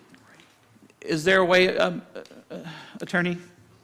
You could motion to postpone consideration of this resolution to you wouldn't want to table it, you'd want to come up with Postpone it to another time. Postpone to a certain date. And let me explain what I'm saying is that still a penalty's paid, but also we're dotting our i's and crossing our t's at the same time, but we're not putting them away for a year. That to me seems like a harsh penalty. But that's my discussion on that. I'm going to reserve my second round of questioning for later. Thank you. Thank you, Commissioner. Commissioner Reynolds? Thank you, Mayor. I'm going to agree with my Commissioner Ballard, Lance, and Commissioner Morris. I do feel that it was an error of the attorney. I think waiting an entire year is just ridiculous. I just don't agree with that. That is too harsh of an opinion to keep a business closed. And like Commissioner Moore said, we are interested in bringing businesses here to the city of Battle Creek. So I am in support of that. But we do need to make sure the paperwork is correct so that we don't have any legalities on our part. So I am in agreement, but I want everything, the T's, the I's, everything dotted and crossed. Thank you. Thank you, Commissioner. Commissioner Simmons? Our attorney wants to talk, Pastor. Yes, Mayor. Jonathan Baber? Yes. And if I may, the vote tonight is just to allow them, the applicant, to get the process restarted again. A vote to reinstate them does not authorize them to open their doors as soon as they leave. They still have to proceed through and get the Part B absolutely complete and checked. They're ahead of the game, meaning in the fact that they appear to have everything we need for a full in-depth review, but they still have to obtain the Part B prior to becoming operational, which will hopefully be expedited should this body reinstate them. Thank you. I appreciate that. Commissioner Reynolds. Thanks for the clarification. Thank you, Commissioner. Thank you, Commissioner. Commissioner Simmons? I remember it was Whitney, when you were at our meeting in January, and we all sat up here and we applauded you and for the investment that your organization was making in our community. This actually sits right on the border. I'm your Ward 4 Commissioner, right on the border of Gogwak is the line. And so I was thrilled to see that, because that neighborhood, as many of you have addressed this evening, has got some tough knocks. At the very least, I think you should get your money back from the attorney, whatever you all have paid. And if it were me, with all due respect, you would be fired, because, I mean, he stood up here and said, basically, mess up all your paperwork. And that's why we're in the situation we're in now. So, anyway, that's what I would do, but you should at least get your money back. So, anyway, I thank you for the clarification. Jonathan, you and I had some conversations back and forth, some correspondence for some clarification. Because I just thought it was, at first, like, why don't we just let them finish the process? And you explained that we're following the ordinance, and I understand that, and I respect that. And all the other 40, 41 companies in the city that opened followed the whole process. And so whoever with the advice they were following, they did that properly. But mistakes happen, and sometimes people struggle. We have, Joe Soborowski's here today, we have economic development folks that work with us for small businesses, and we take their hand, and in many cases I've seen us lead them at every step of the process, where they probably wouldn't have been able to figure it out on their own, because city bureaucracy at times is very difficult to deal with. So just a couple quick questions of clarification, and Jonathan or our coordinator, if you want to answer that. When the city issued the notice to close, was that immediate? Did they close immediately? Absolutely. They shut down as soon as Jackie went over there and indicated that they had not obtained their Part B, and they did comply immediately. Okay, and so I was a little confused in our conversation why then we did a referral to the prosecutor or a criminal or a civil referral to law enforcement. Is that, can you explain that if they complied immediately? Complying immediately was required because they didn't have the permit, but everything leading up to that point in time, the fact that they didn't have the permit is a violation of law and is civil infractions under our ordinances. The city police were notified in order to create and draft a police report in regard to the violations. Now, police reports get drafted all the time. Does not necessarily mean that prosecution comes of it, but in order to preserve that right, the police did have to be contacted to at least have that report ready should civil infractions become necessary as a means of deterring unlawful behavior. And while I do have the floor, Commissioner Simmons, if I may, I do know that Ms. McLean has gotten a lot of heat in regards to the situation, and I can represent to the entire commission that she was very by the book. Everything she did was laid out for her to do by ordinance. There was no wiggle room, so to speak, and unfortunately, when you're in that position, having to follow the rules, sometimes you get a little unwanted and undeserved negative attention for it. But I can say that every step of the way that I was reviewing her steps and processes, and I can confirm it was by the book. And if there is to be heat thrown, it probably should fall more on my shoulders as the one reviewing our ordinances and making sure that she followed them. So, in just one final clarification on the referral from them opening illegally, I just want to make sure if any of the local employees, because we've determined that this was poor advice from outside counsel, the owners are out of state, that none of the employees for opening in good faith of what they thought was recommended are going to be personally liable or held criminally liable.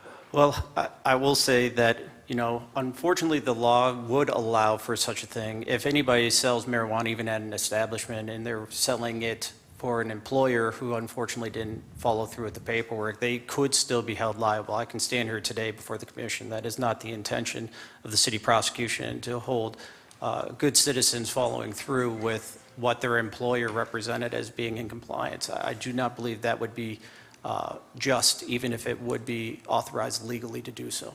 Commissioner Simmons, if I could just correct, so it's not criminally, we're only allowed to have civil infractions. Well, when I hear the police are involved, Yep, so it's not criminal. And I did miss, Jill's absolutely correct. Okay, thank you for that clarification. But still, again, civil could mean fines, and it could potentially, I thank you for that clarification that it's not our intent to go after the local employees. I guess my final comment on this would be, I guess I'm kind of hearing a consensus here that we as commissioners think that 1 year is too long. Somewhere in between of just denying you and your hard work and the coordinator and her hard work on this, you're following the law as written. I appreciate that. But in their case, a 1 year penalty seems, so somewhere in between, I liked the postponing until, but you clarified, I was going to jump on Patrick's bandwagon on the postponing, but you clarified they still wouldn't be allowed to open until they complied with all the fire inspections and those things, which still have not occurred, correct? I would defer to Jackie Okay. because that's her department. Yes, that is correct. They have not occurred. There has been no departmental review for the Part B application. When I receive the Part B application, I go through it, I make sure that, like you say, all the i's are dotted, all the t's are crossed, everything matches, lease agreements, the entities, all of that. And at that point, I route it out for departmental approval, and all the subsequent city departments will approve. The fire department will do their inspections, the police department will do their inspections, the income tax, treasurer, zoning, all of them come together, and then they look at all of the information or their pieces of the information that are included in the Part B application, and they provide their approval or disapproval to me. So depending on their workload or getting a hold of the applicant or whoever is in charge of those inspections, determines the time frame of how long that takes. You know, I usually ask for that to be done within 14 days. Sometimes it happens, sometimes it doesn't. Sometimes there's missing pieces. Sometimes there's outstanding utility bills. Sometimes they have to be paid before I can issue the final permit.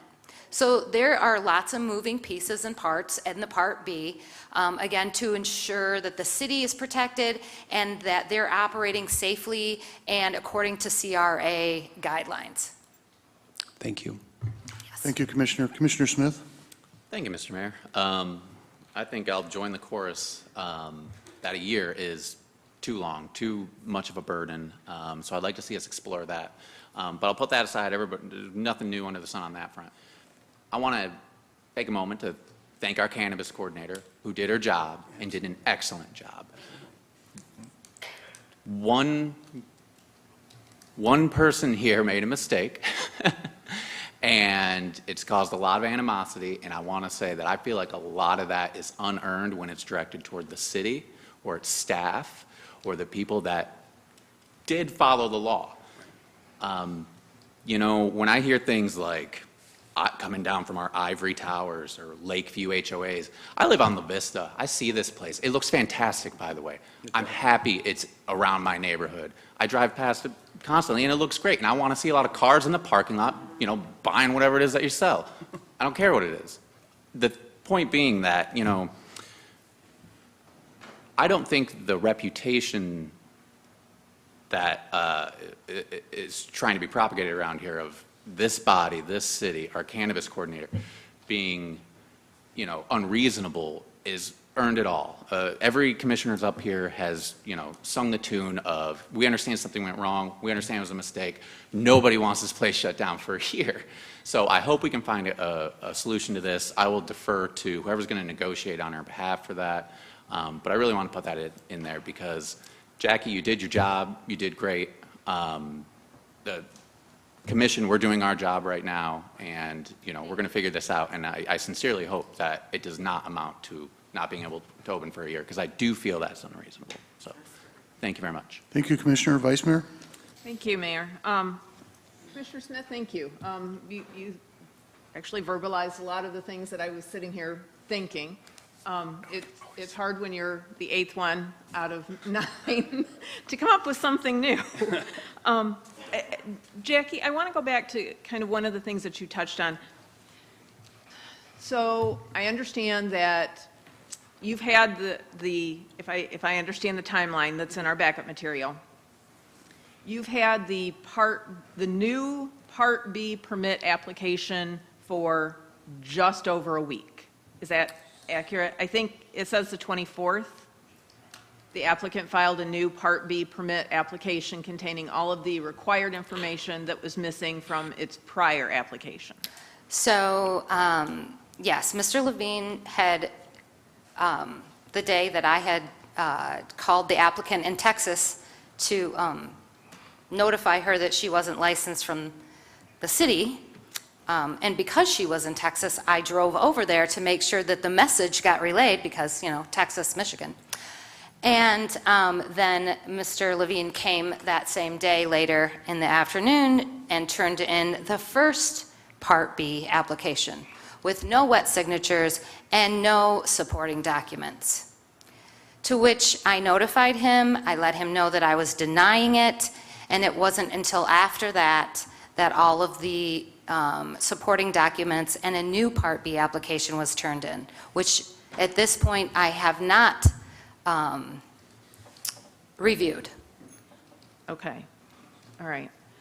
And then once you start that review process, it's usually a couple of weeks before fire marshal and the whole host of... That is correct. ...city agencies. Okay.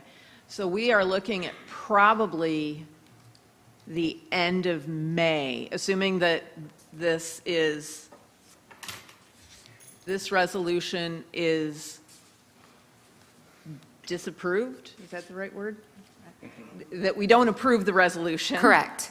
And that we move forward with this. It is probably at least the end of May before all of the inspections are done, that you have your time to do your job. Correct. Which I appreciate the fact that you are following what we have set in place. Yes, I am. Okay. Thank you. I You're appreciate welcome. the clarification. Yes, absolutely. Thank you, Vice Mayor. I think everyone's aware of the way this commission is going to be voting, but I did offer that I'd allow everyone to have a second chance to make comments. Is there any commissioners that would like to make a further comment? Commissioner Ballard, then Commissioner O'Donnell. Again, I want to appreciate the staff. You guys do everything you possibly can to help, but sometimes from a perspective of the citizens or residents of the city, it often feels like it's a stumbling block. But I believe in you, and I believe that you're following the rules that we have set from here, and I want to thank you for that. I would ask that, I'm not sure how many employees, Mr. Attorney Levine, this particular 14. I would like to see them get back to work as soon as possible. And if we can get it done fast, I would ask that we do it faster. Okay. Thank you. Thank you, Commissioner. Commissioner O'Donnell. Just a couple more like legal questions to make sure. Is this the proper appeal for this process? Like if it ever happens again, are we the final say before it goes? Or is there another step?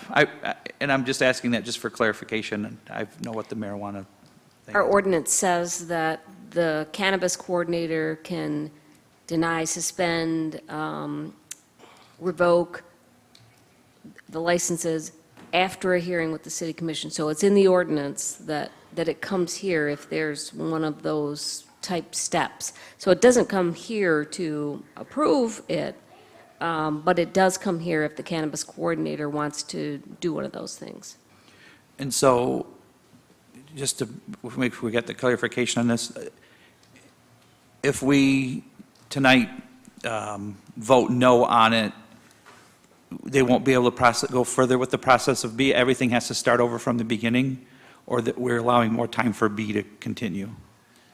Voting no would mean you're giving the applicant a chance to become compliant with their Part B application. So if you were to vote no today and support with the rest of the commissioners, that would allow Jackie to proceed forward and really dive into the Part B application and move forward with getting the inspections that need to take place. So a vote of no just puts the applicant right back in the position they were before they opened without a license. And then later on, we will get that at the city commission as a special use permit, correct? That we would allow, or this?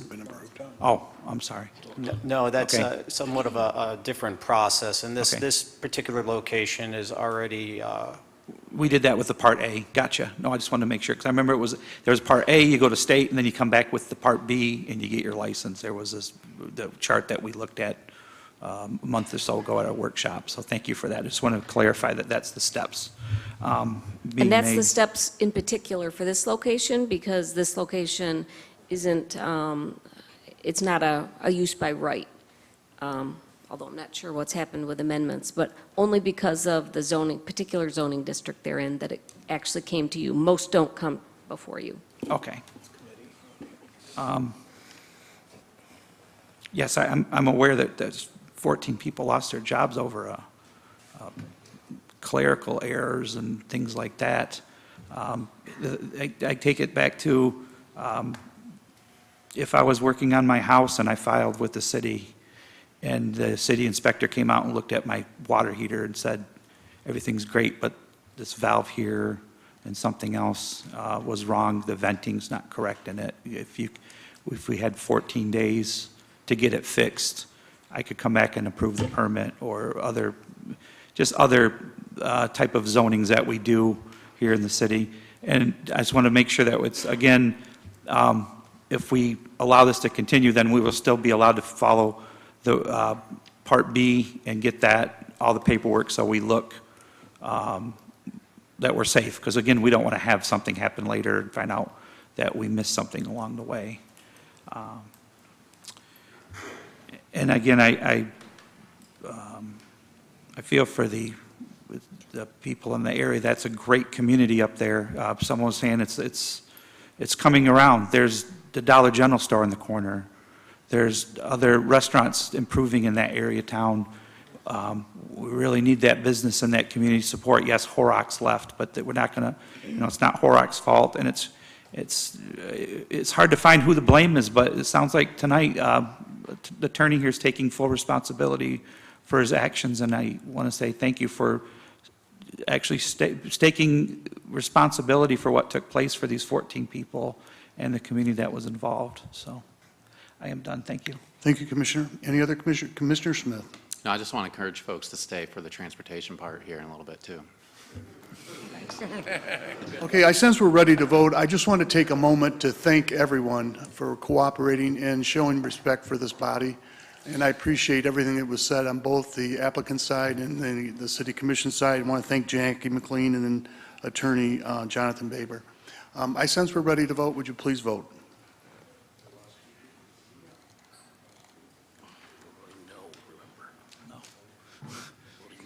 We have to refresh again.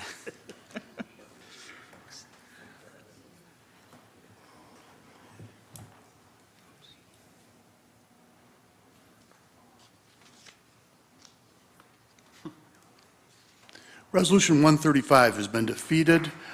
We're going to take a break. We haven't been to the potty for 2 hours or more. If you want to leave, you can. We do have the transportation vote coming up next. And a few of the commissioners will stay up here if you have any questions. Thank you very much. Mayor? That's a good thing, yes.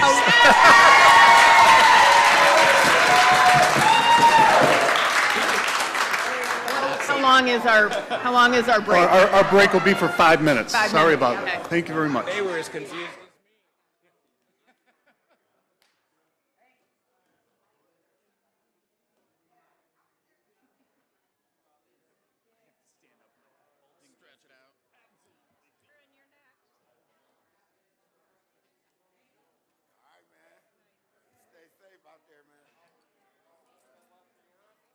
James, how are you?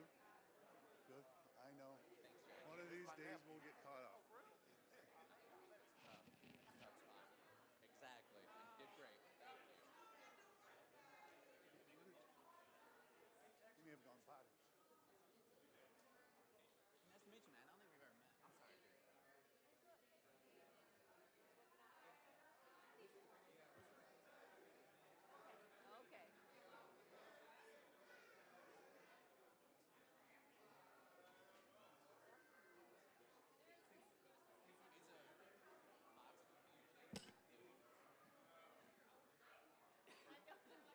Nice to meet you, man. I don't think we've ever met. I'm sorry, dude. I thought we were going to get a little physical during the, I thought I would have to roll around, and I said,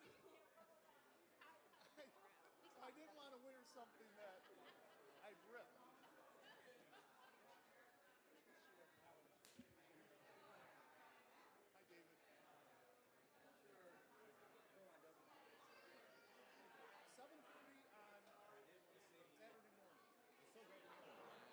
7:30 on Saturday morning. Great speaker, dude. You probably hear this all the time, though.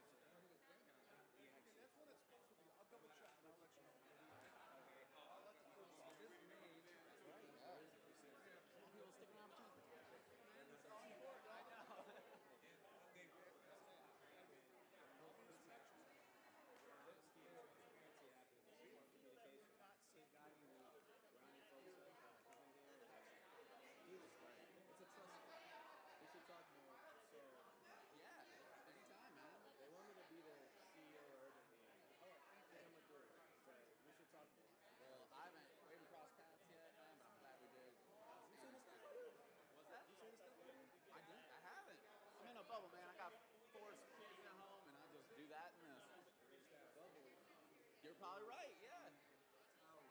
There you go.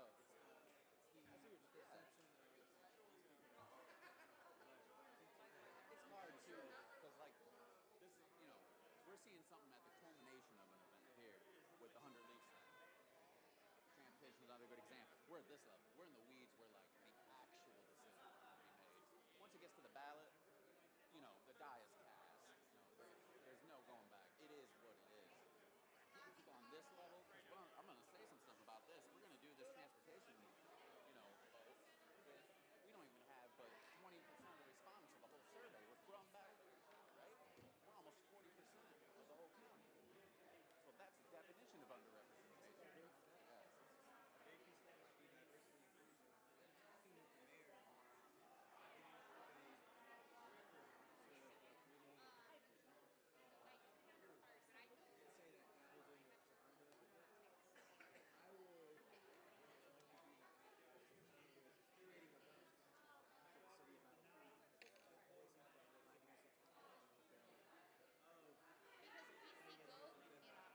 Okay, 1 minute, we reconvene.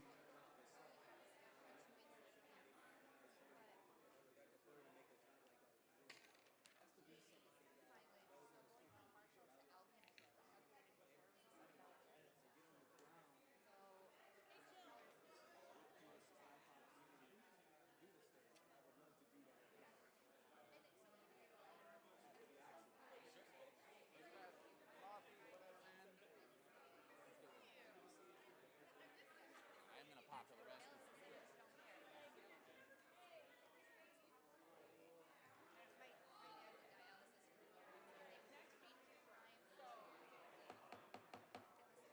Okay, please take your seat. We're going to start our meeting again.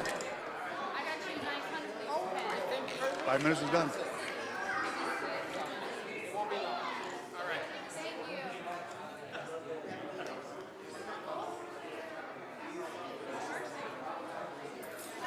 I think I was like sitting too long. I like stood up and I was like, sitting too long. Wait, I didn't say that. All right, now we gotta jump back. Let's sit down, please. Sometimes you gotta hear it. Yeah. Oh, no, I'm talking about the next week. Oh. Transportation. Yeah. I wish I knew a couple more things about it. Yeah. I'm tired of the citizens, all us, recalls coming in. That's my concern. Representation, right? Yeah. How many members of the board do we get? We should get 2. Well, do we? No, I don't know.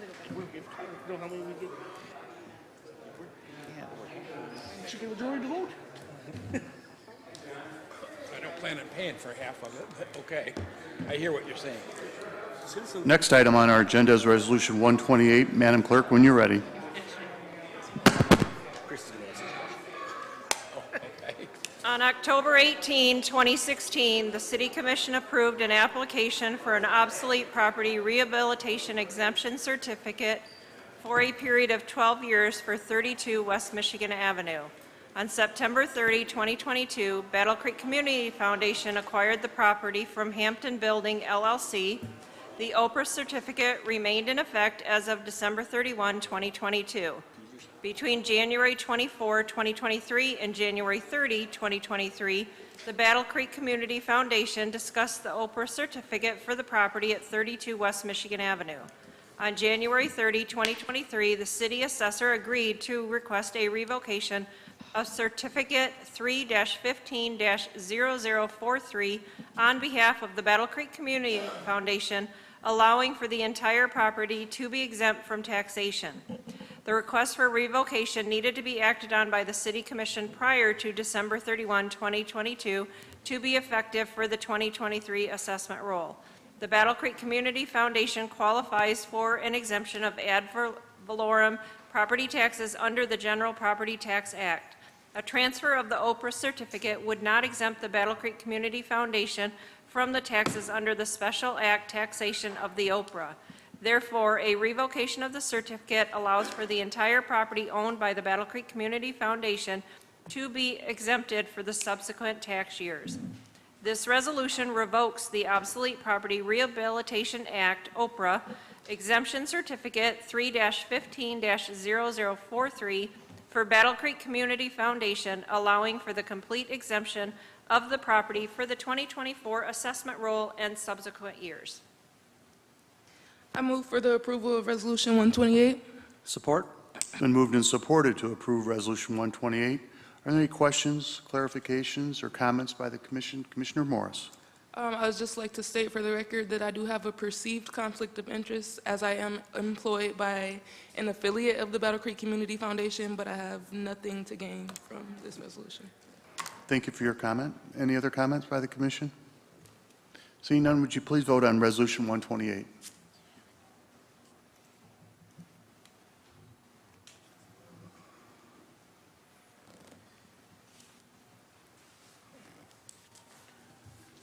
Resolution 128 has been approved.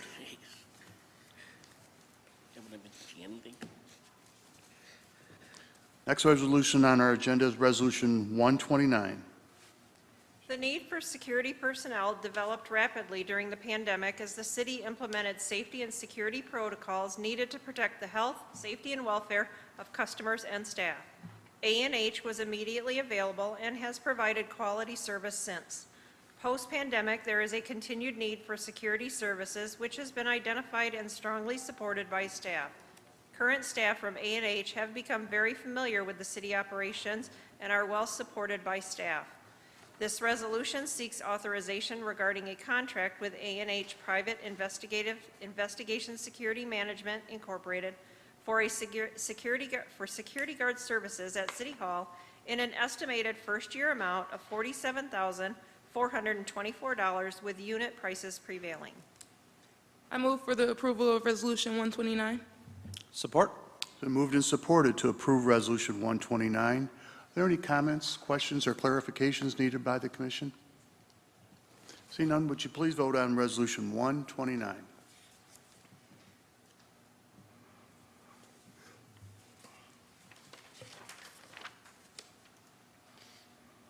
Resolution 129 has been approved. Next item on our agenda is Resolution 130. Madam Clerk. A solicitation was issued March 22, 2023 for the 2023 Streets Rehabilitation Project. This project consists of the milling and paving of local city streets as well as ADA sidewalk ramp construction. There is also some pavement removal and HMA paving at the city's wastewater treatment plant. This resolution seeks acceptance of the lowest responsible bid for 2023 Streets Rehabilitation Program project from Lakeland Asphalt Corporation in an estimated amount of $742,414 with unit prices prevailing. I move for the approval of Resolution 130. Support. Moved and supported to approve Resolution 130. Do we have any comments, questions, or clarifications by the Commission at this time? Seeing none, please vote on 130.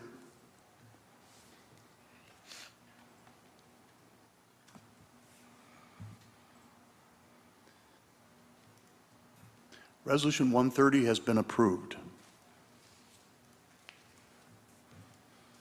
Next item on our agenda is Resolution 131. Madam Clerk, when you're ready. Effective July 10, 1986, the Michigan Legislature passed the Public Transportation Authority Act, Public Act 198 of 1986. This act authorized the formation of public transportation authorities with certain general powers and duties. This type of public authority possesses all the powers necessary to carry out the purposes of its formation and all things incident to carrying out the purposes of its formation. Once established, it is administered in the manner determined by the board and is provided in its articles of incorporation. It may enter into a contract to employ a management firm, either corporate or otherwise, to operate the public transportation system under the supervision of the public authority. The act also sets out how certain local entities could withdraw from public transportation authorities. If the articles of incorporation are authorized by the Calhoun County Board of Commissioners on May 4, 2023, then the deadline for the City of Battle Creek to withdraw unconditionally from the newly formed Public Transportation Authority is June 5, 2023. There is also a method to withdraw later than that date. However, it would require a 2/3 vote by the TACC or by a vote of the electors. Battle Creek City Ordinance 212.02, Section 9 provides that the mayor or any commissioner may request that an ordinance or resolution be prepared by either the city manager or the city attorney, and that it be placed on the agenda for consideration by the commission in accordance with these rules. It further provides that the request must be in writing and co-sponsored in writing by at least 2 additional city commission members to best ensure the judicious use of staff time and efforts. Upon receipt of such request, the city attorney or city manager shall place the resolution on the agenda on the date requested. At-large Commissioner Jake Smith submitted the request for this resolution, which was co-sponsored by Ward 1 Commissioner Roger Ballard and Ward 4 Commissioner Chris Simmons. This resolution seeks to opt out of a county-wide public transportation authority. I move for the approval of Resolution 131. Support. Been moved and supported to approve Resolution 131. Mallory, I'm going to ask you to come over here in case there are questions. If there are no questions, you're free to go back over there. But are there any comments? Jake Smith, Commissioner Jake Smith will start out. Thank you, Mr. Mayor. Before I make my comments, I had sent some questions over beforehand so we could have them answered, and if it's okay, can we answer those to the entire group? There's only like 5 of them regarding. Yes. Thank you very much. Do you have those questions, or I can pull them up on my cell phone? Oh, no, I don't have them in front of me, Yeah. sorry.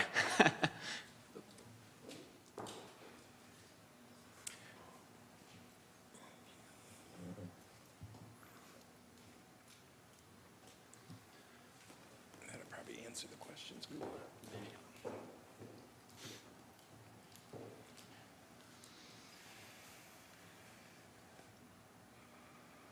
Okay.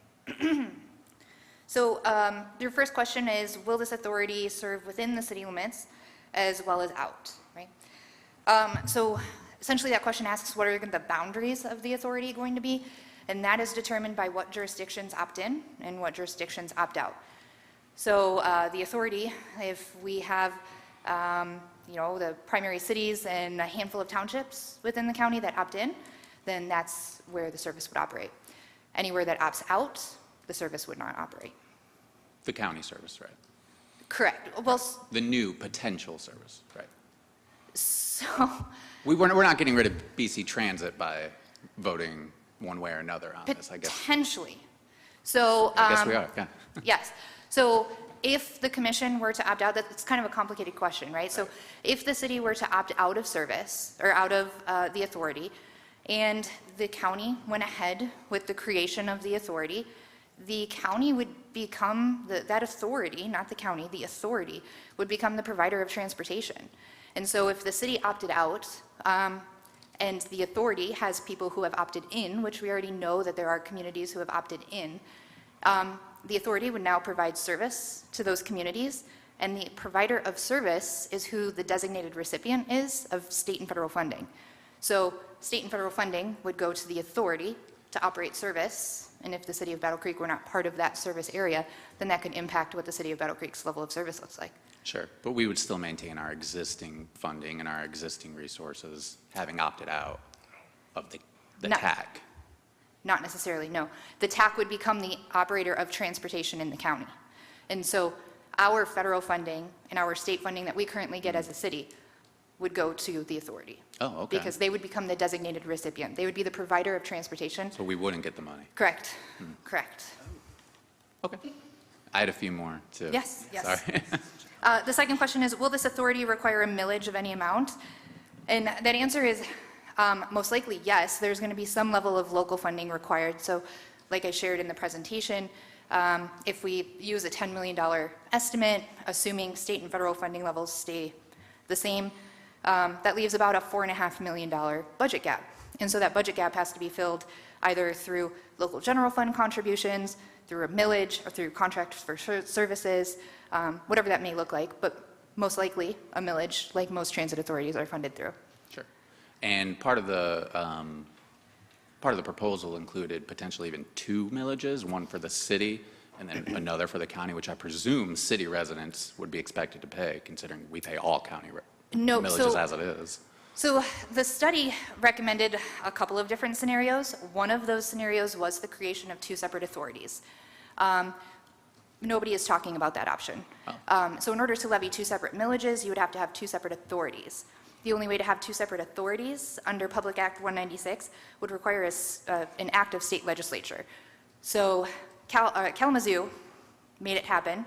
They were able to get Public Act 196 amended in 2016, and that amendment is very specific to allow that only for areas of population like 230,000 to 255,000. Counties that don't fit in that can only have one authority, and therefore you can only levy one millage.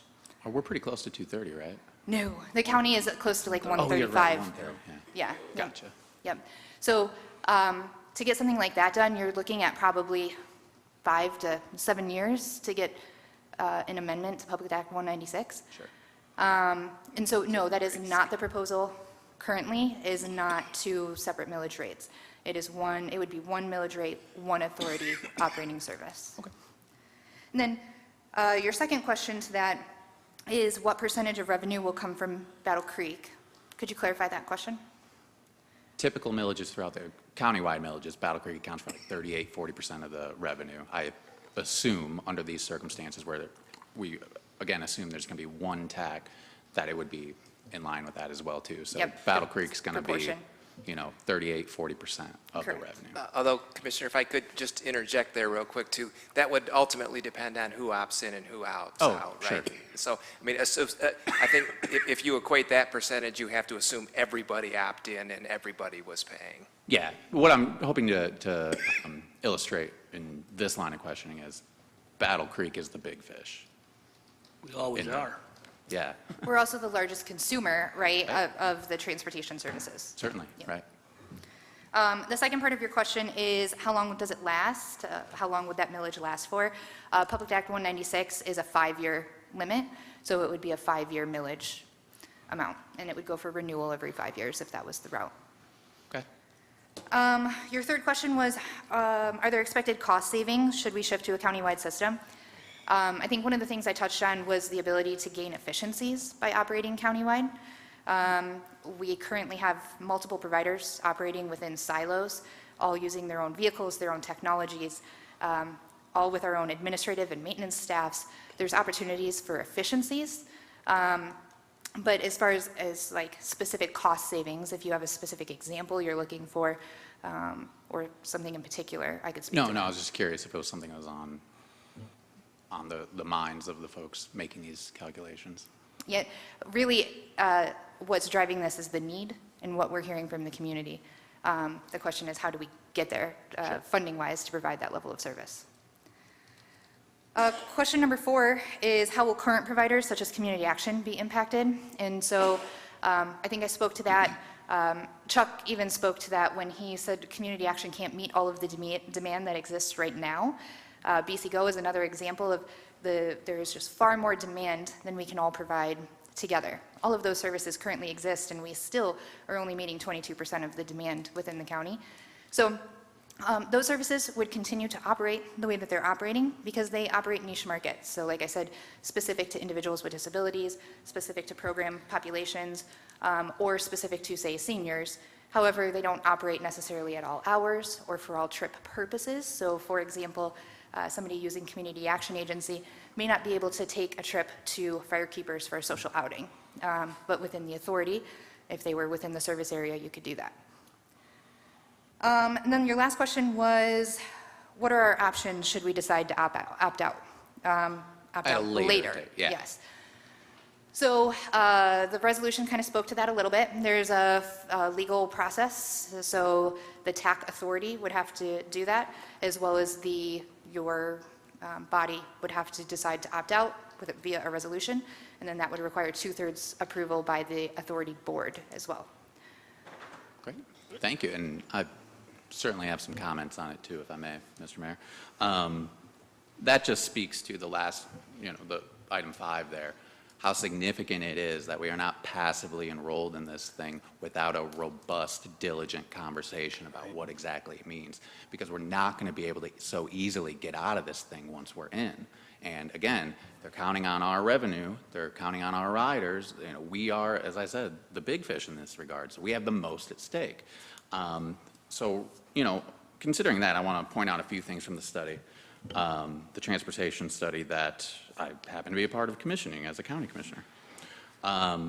So this number has been said before. I understand it's flexed a little bit because of the CAD situation here, but at the time of the writing of the study, there were 17 existing transit providers. I think that's probably close, that's 16 now. And what and this is a quote, "The amount of transportation support is a great feature of this community." That's right from the report. The report itself acknowledges we have significant transportation options in the community. Another point, and again, this is a quote, "The county has most of its services and opportunities clustered in 3 urban areas, Battle Creek, Marshall, Albion, and many residents of these communities both live and work there. What that tells me is interjurisdictional trips are relatively low. We have systems where the people are, and most needs are being met. Given that, I would suggest that we, you know, shift our focus more so within the city of Battle Creek instead of paying a little bit more for transit outside of Battle Creek." I have a little bit more. The survey respondents. Now, this transit study, which all this is predicated on, included 115 respondents from the city of Battle Creek. That's 22% of the total. As we just said, we're 38 to 40% of the people, of, you know, the revenue coming in. 38%, also, and that amounts to a 38% share of the Calhoun County population. Perhaps we need our own survey to figure out what our own riders are what needs of theirs aren't being met. And I mean, I'll add this as well too. You know, 15% of the respondents in the survey don't live in our county. 15%, almost as many as the residents of the city of Battle Creek that are accounted for in this study, don't even live in Calhoun County to begin with. Of the survey respondents, 79% rarely to never use public transit, and 87% use it less than once. This is table A2 in the study. So we asked a bunch of people, it sounds like, that don't use public transportation, how they feel about public transportation. Further, we asked a lot of folks who don't live here how they felt about our public transportation. And, you know, more so, we asked not enough people in the city of Battle Creek about it. So, you know, these are just nails in the coffin for this thing to me. Survey respondents, priority for transit, average score was 3. This is table A8, which is a neutral.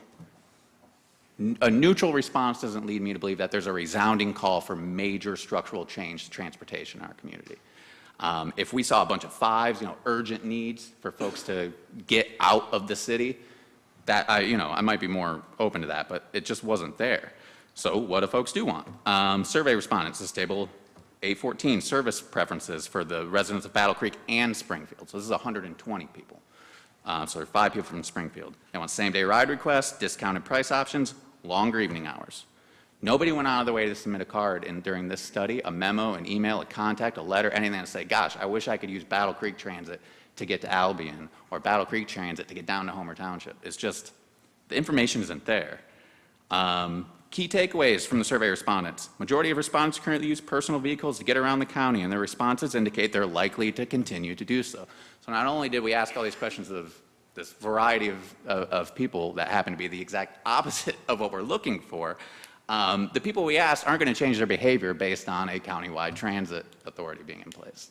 And this is right from the survey. Survey respondents, yeah, I mean, I could go on. It's been a long night as it is, but I just want to say, with all this taken into account, I don't think it's unfair to say that the data, the survey, the study, this whole transit study, everything that this is predicated on isn't sufficient for this board to act in the interest of our citizens, especially when we're going to be footing 40% up, you know, nearly 40% of the bill for it all. When our constituents speak to us, it's clear they want more BC Go. They want more BC Transit options with better BC Transit fares. They want solutions here from us, not necessarily an ambiguous TAC commission of appointees from who knows where. I don't even know if is it going to be 7 members? Is it going to be 30? How many are going to be from Battle Creek?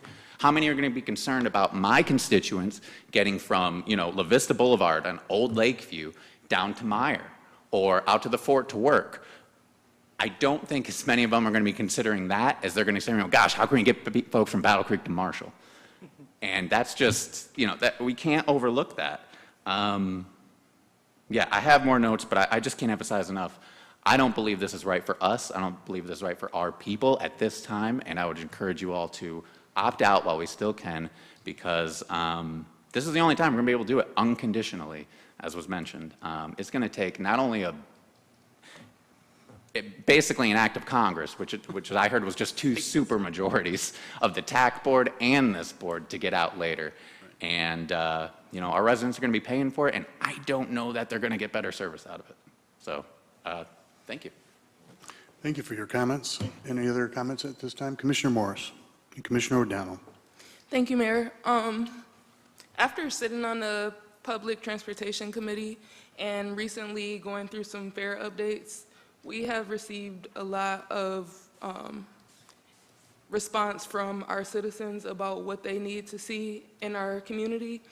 And although I understand where you're coming from with we don't want to service other entities, this seems to be necessary for us to sustain our busing system. Mallory comes in all the time and gives her presentations and talks about how she gets funding and goes out after the grants to do that. So if we opt out of this and we exclude ourselves from receiving grants, I don't see our bus system being able to sustain itself longer, and I think that we would have to increase fares even more than we already have. Thank you, Commissioner. Commissioner O'Donnell. I know it said that we couldn't opt out unless it was a city vote or the 2/3 of the transit authority. But is there any way, like, if we found out the millage was too high and unsustainable, there's no way of getting out of that also? Because we don't know what this board is yet. Go ahead, I'm sorry. So the millage goes to the people Okay. to vote. So we're looking at potentially August of 2024 is when a millage, and that ballot language is due in May of 2024. And so we would have an amount at that point of what that millage rate would be, and then the people would have the opportunity to either approve it or defeat it. Would it just, well, I know this sounds like a silly question, but it will. The citizens of Battle Creek would be voting with the whole entire county, though, for the whole millage, so it would be the whole county voting on it, not just a regional vote for that millage, correct? If we are in the transit authority. It would be the jurisdictional boundaries of the transit authority that would have it on their ballot. Okay. So if an area opted out of the transit authority, then it would not be presented to their voters to vote. One of the most important the things about this is the funding. From what I understand is that we would lose out like on federal funds or other funds because we would, if we were not in the system and the county decides to do, they haven't decided yet to do the transit authority, correct? Correct, it's on their agenda for May 4th. Okay. It Thursday. just seems like we're putting the cart before the horse here in this kind of situation where we don't know what we're getting into, but then can't get out later. And that's the truth, right? We can't postpone this. Well, we have to vote on it before June 5th. Correct. You have 30 days after the creation of the authority to be able to opt out. The authority is the one who has to put the ballot language on the ballot. I'm sorry. Oh. I don't mean to interrupt you, but Okay. I guess I need a point of clarification because I'm hearing, if we vote tonight to opt in, we're stuck, we have to do all these things, but I also heard a June 5th date, and they're going to create an authority date. So I'm really confused on when we can say, so as my understanding is, we actually have until June 5th to get out of this without having a supermajority, whatever. A simple 5-4 vote gets us out. Correct. That's what I was getting We don't to. need a supermajority. Correct. Right. If- So if if we you vote act yes by- tonight to opt in, we still have until June 5th to vote out, and we don't need anybody's permission except these members on this board, right? Correct. Thank you. If I could offer clarification, I've got it in the resolution. So Commissioner Commissioner Smith asked that it be on tonight's agenda. And what I have indicated in the resolution is that if you vote yes on this, you're still going to have to do another resolution to actually opt out since the articles of incorporation haven't been approved yet. So that would actually, unless there were a special meeting, if the decision, so if you vote yes tonight, then you'd have to vote again, and it would have to be at the second meeting. Right, and I imagine if we voted yes tonight, we're going to know a lot more of what this thing's going to look like after, I assume the county's going to vote yes on it, because now they have their big fish in the game. And then, we're going to know a lot more, because I agree with Commissioner Smith, I don't want to be fronting the bill for the county. We represent the city of Battle Creek, but I also don't want to vote against something that I haven't seen in its entirety. And we got something called the Blue Oval coming in. And that's something that we have no idea what's going to do to our community. And the transportation to employers and employees and what have you, it seems like a giant mess. So I'm going to vote yes on this, but I just, again, for clarification, June 5th, we get to vote no if we don't like what we see from it. Okay, I think, so if you vote yes tonight, that says we intend to opt out. I'm sorry, I'm going to vote no on If you this. vote no, right. Yeah. That there still could be a resolution on at the meeting, the next meeting in 2 weeks. That I can opt out. To opt out, yeah. Thank you. And that's what I was, trying to go at here, was one of these dates were actually, because it seems like they haven't even had it yet, and we're discussing it tonight is really what we're trying to do, is get information out there to citizens so we can get more feedback, like on the surveys. And how was the survey taken? Was it through the water bill system, or was there an invitation to go online for Commissioner Smith's survey numbers that he was coming from? So the consultants did a few things. They attended different Calhoun County events. So for example, they set up a booth at the fair, the Calhoun County Fair. They attended some other local community events, senior events, and things like that to get their respondents. There was also, you were able to take it online. I know some of the county commissioners at the time had shared the link and such, but that was the primary way that they were collecting data. Okay. Was through survey. It seemed like there wasn't a lot of participation yet in the survey from the numbers that I heard. And find a way to boost those up. But no, I really am happy with the discussion that we're having. And it's hard because if we opt out of it and then later we don't have a chance to get our funding, that's really one of the hard parts of it. So I'll be voting to stay in it right now we're going to put it on the commission then in June, our next commission meeting. Or would that be past the date? That would be past the date. The next meeting isn't until June 6th. The deadline is June 5th. So we would have So to you have it on do our at next the meeting May to actually 16th. finalize the vote. So it's almost like we're announcing or putting up like a, like we, how do they say this, like introducing an ordinance tonight, almost Yeah, like. if you take no action, so if you do not opt out, then you are presumably in. The only action that is required is to opt out. Okay, thank you. That's all. Thank you, Commissioner Lance and Commissioner O'Donnell. Any other, Commissioner Simmons, Commissioner Ballard? So, Mallory, thank you for your work on this. And I remember from my previous term on the commission from 2017 to 2020, the initial discussions about this. And that's all I remember. Then COVID hit and it kind of just fell by the wayside. I've been out for a couple of years. And one of the reasons that I co-sponsored this when Commissioner Smith brought this up was, you mentioned, here's the path that we followed. I haven't been part of that path. You see 3 new commissioners that sponsored this, I'm like, we don't know what's going on. And it seems like there's still a lot of questions. I famously remember the statement by former Speaker of the House, Nancy Pelosi, you have to vote for the bill to find out what's in it. And that's what I feel is happening here. We have to opt in to find out what we're going to get. And there are just so many questions for me. And I could keep you for an hour tonight and ask all my questions. And maybe, we've sat down one-on-one before, and I used to drag my kids out to ride the bus on different routes just to check it out, just to get a feel for it. And we run a robust, a well-run operation that's a robust service for the citizens of Battle Creek. And I hate to jeopardize that by turning that over to the unknown.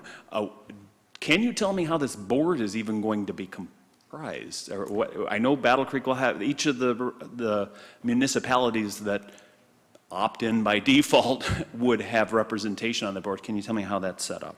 Yeah, so as is written right now, the Articles of Incorporation include 7 seats, and that's the 4 cities, a county, and then 2 townships or villages, essentially at large, that are within the jurisdictional boundaries. So again, only those individuals who are part of the authority, who participate in the authority, have a seat on the board. So we would only have 1 seat? As the City of articles Battle- are written right now, yes, the articles Okay. would be amended every time So, somebody opts in or opts out A of little the bit of a authority. problem with that because we, as been mentioned, there would be 38, 40% of this that we wouldn't have. I'm not saying that we need to have a supermajority on the board or anything because we're bringing the most to the table, but 1 seat out of 7 certainly is not proportional to the citizens of the city of Battle Creek. You also talked about the funding. We get a fair amount of federal and state funding, but we also subsidize transit considerably with our general fund. Can you tell me how much that is? Yeah, so you will see at the workshop coming up, it's just over $1 million every year that the city contributes out of the general fund. And we know that transit, you were part of the conversations in 2019 when I first started, Yes. that we were headed down an unsustainable path. Correct. COVID kind of threw us a life raft there because we had increased federal funding that was eligible at 100%. Normally our funding's only eligible at 50% reimbursement. And so for the last 3 years, we've been able to operate our existing services using those dollars. The ARPA funds. Yes, correct. Okay. Yep, we had like CARES Act, ARPA. Sure. And then now we've exhausted those funds. We're back to our regular 50% funding levels, and the rest is a subsidy from So the city's general the fund. general fund that we're chipping in, this is our taxpayers through property tax, income tax, $1 million. Where does that go if this transportation authority takes over? Because if we're also going to be asked to pay an operating millage for, and in the models that I've seen, the good, better, best, they all have millages attached. Yep. Okay, so our citizens are paying property tax now and income tax, and that's subsidizing through the general fund contribution to the transit. Where does that general fund money go? Ultimately, that would be reflected in the corresponding budget that following year that is approved by this commission. So, Okay, but if we go into the transportation authority and they take control of all transit in the county, where does our general fund, does we just retain that then? And they're, hey, okay, transportation Yeah, authority, so- you're on your own now. yes, that 1.1 million that we get is just an allocation out of the general fund. That money would go back into the general fund that the commission approves, the budget of. Okay, so we would not continue to be kicking a subsidy in from our general fund to this transportation authority, from how you've seen it Correct. in the draft. Correct. So as proposed and as we've discussed and planned, that full gap was covered through a millage. It wasn't covered through additional contracts for services or additional contributions from participating general funds. Okay. And then as far as the vote, I think Commissioner O'Donnell asked this, that the vote wouldn't be just for our municipality to approve the millage or not. We would be lumped in with everyone in the county. So if my understanding is correctly, we're 50,000 residents in the city of Battle Creek roughly, and 130 plus in the county. So our residents could theoretically vote no for this, but we would still get this imposed on us by the rest of the residents of the county.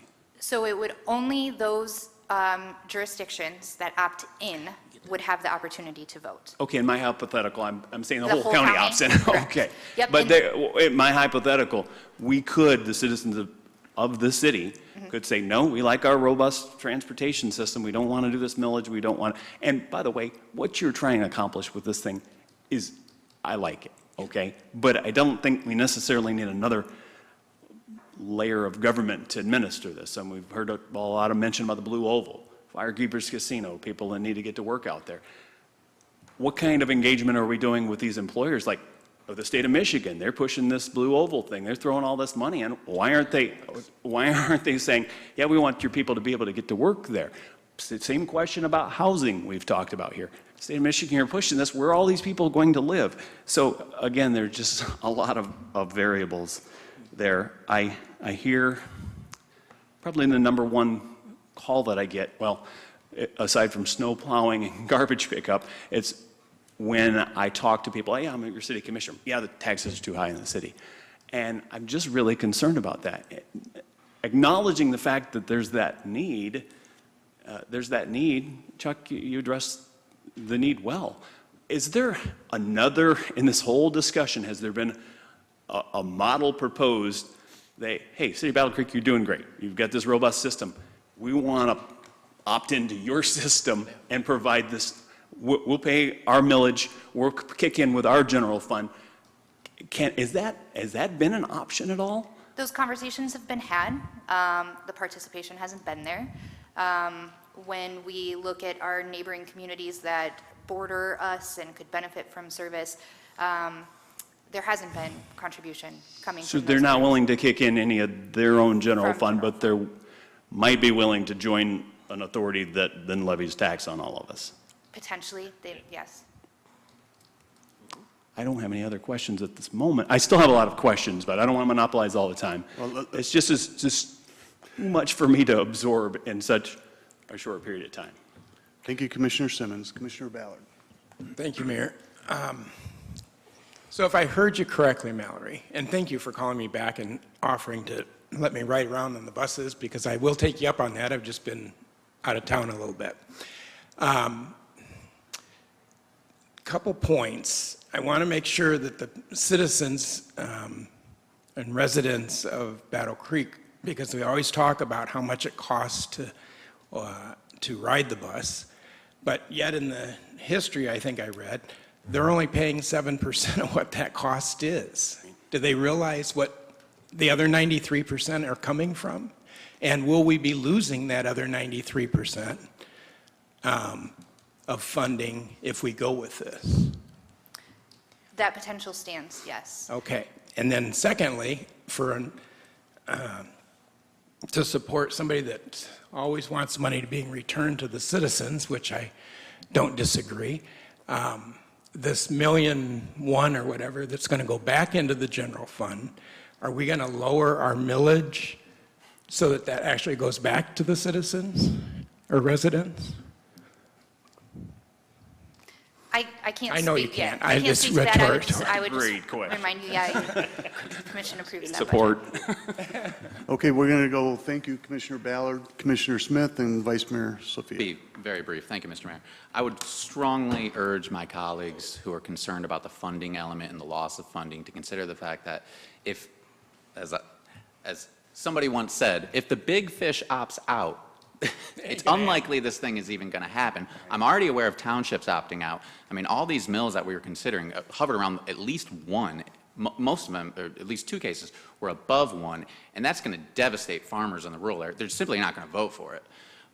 So I don't think our funding is at risk if we decide to opt out of this, simply because it's not going to move forward if we opt out of this. And further, you know, the TAC deadline, that, you know, June 6th or whatever, that sounds great, you know, on its face value. But if I were running a TAC and I wanted to make sure that I had as much authority as possible and as much funding as possible, I would allow the city to passively be enrolled and then not do anything until June 7th. And this is just, we are exposed. There's a tremendous amount of risk here, and it's not being directed by the citizens of Battle Creek. It's, you know, all this stuff outside of our jurisdiction. Our voters are looking to us. They're going to ask us where we were, what our position was when taxes went up, and, you know, things didn't really change, but they see, you know, wave after wave of, you know, bus heading down to Blue Oval, who already got $2 billion, by the way. So, yeah, I'll leave it at that, but I would really strongly urge you to reconsider that stance. I think we should opt out. And opting out now is going to be a heck of a lot easier than opting out anytime after June 6th. So thank you, Mr. Mayor. Thank you, Commissioner Smith. Vice Mayor Sophia. Thank you. Mallory, so you said that there are 5 neighboring counties that have countywide transit systems. How do they fund? Most all transit systems in the state of Michigan are authorities. Very few operate as municipal departments. Okay, and they're all funded through a local millage? Yes, the majority of those are funded through local millage. And how do their millage rates compare with the millage rates that are being proposed in this good, better, best? So I don't have those millage rates in front of me right now. When we were talking about our fare increase back in 2019, I think, for the first time, we compared ourselves to Holland, Grand Haven, Bay City, even Kalamazoo, just because of their regional area, and Jackson. They were all supported by a millage that was at or near at least 1 mill. Okay. I'd like to talk a little bit, and my apologies for dragging the meeting on, but I'd like to talk for a little bit about kind of the opt-in versus the opt-out and what happens. So first of all, I understand that a millage would go on the ballot.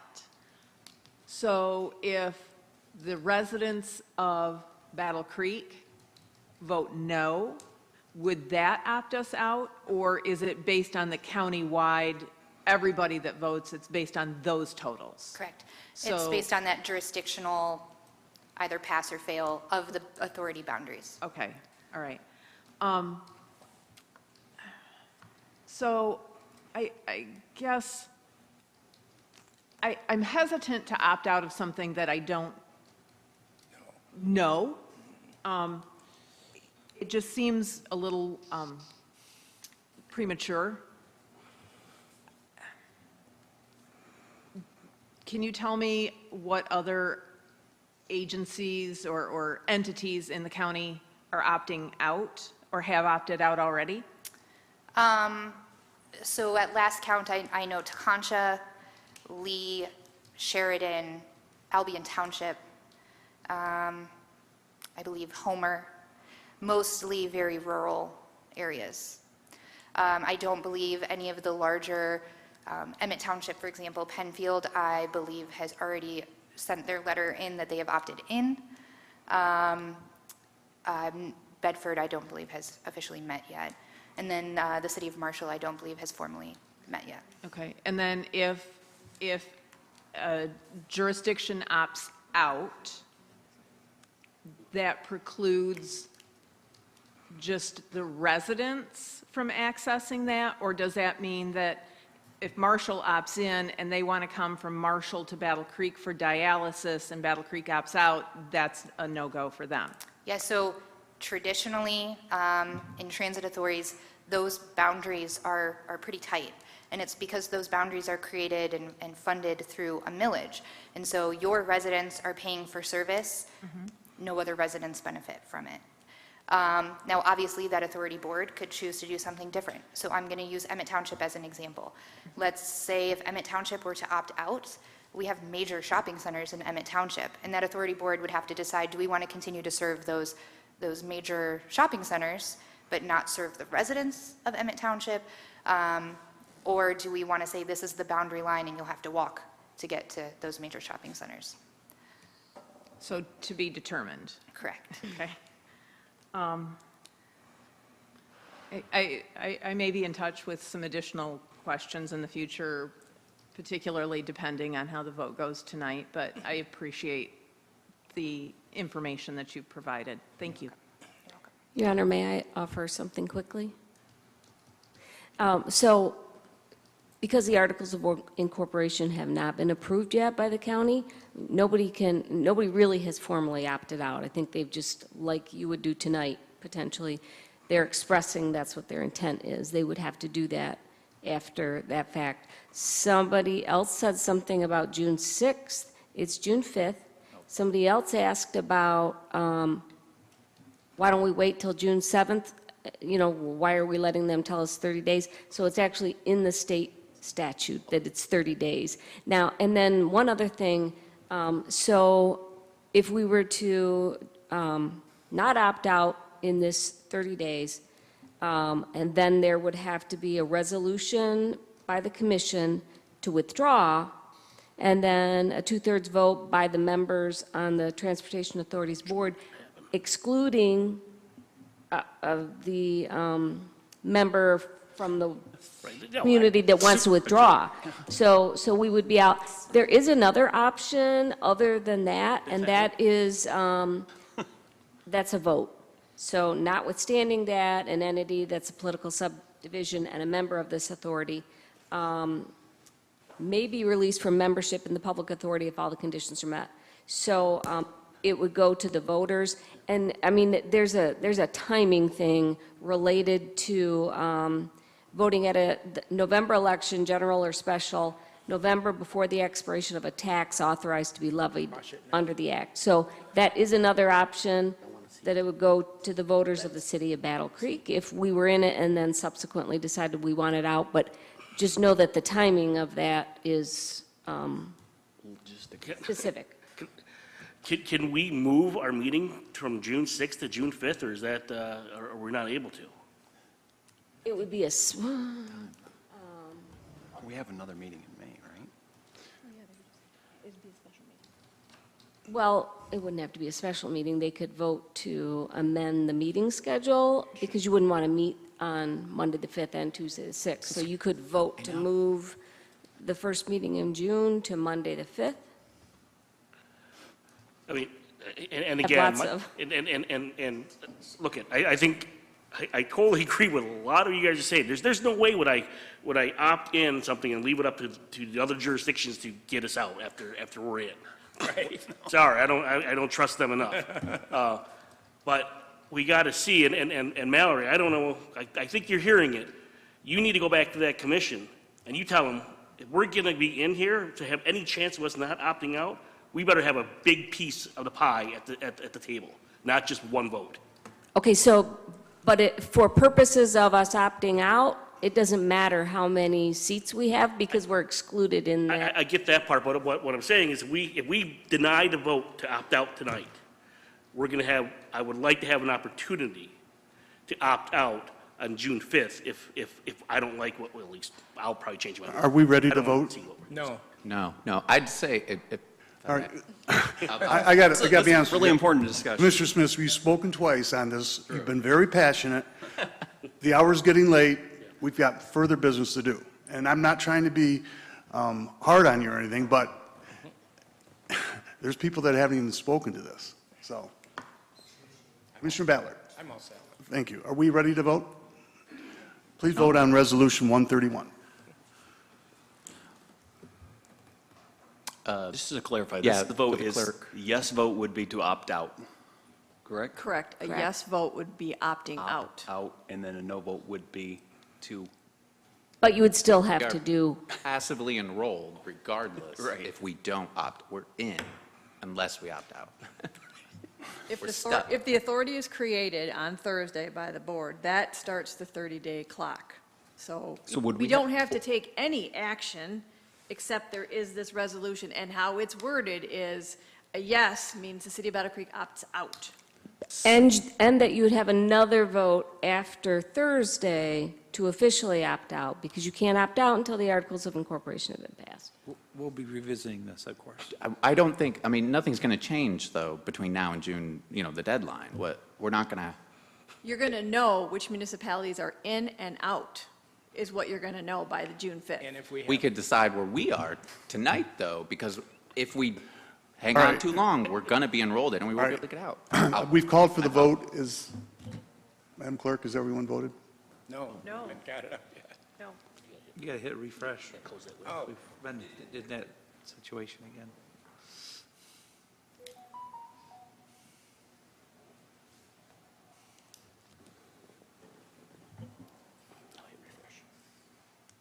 Mine hasn't come up yet. Fresh. Where's that? Oh, Tom. Where's refresh? Right? Yeah.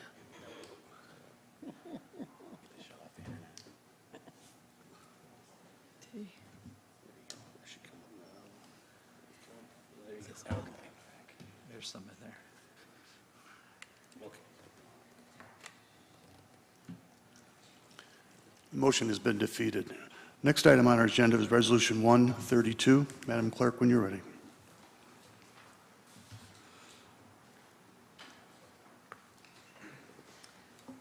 Oh, we got more stuff. A solicitation was Keep issued going. January 20, 2023 for the Edgebrook Pump Station project. This project consists of the reconstruction of 2,840 GPM Edgebrook Pump Station O-2 to create a firm 5,000 GPM station. Work will include the demolition and modifications of existing equipment. New equipment will include, but is not limited to, wet well, valve vault, overflow chamber, pumping equipment, chemical feed improvements, sanitary sewers, gas generator, electrical equipment, relining of the 72-inch overflow pipe, site grading, and installation of the new pavement. This resolution seeks acceptance of the lowest responsible bid for Edgebrook Pump Station O-2 improvement project from Grand River Construction Incorporated in a not-to-exceed amount of $5,486,480. I move for the approval of Resolution 132. Support. Been moved and supported to approve Resolution 132. Are there any comments, questions, or clarifications needed by the commission? Please vote on Resolution 132, please.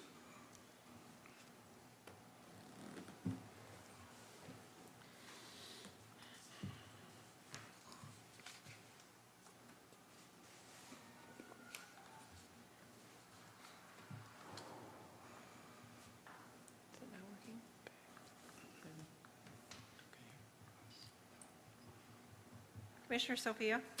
Yes.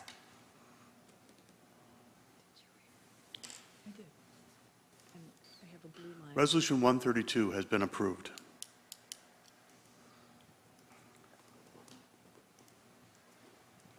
Next item on our agenda is Resolution 133.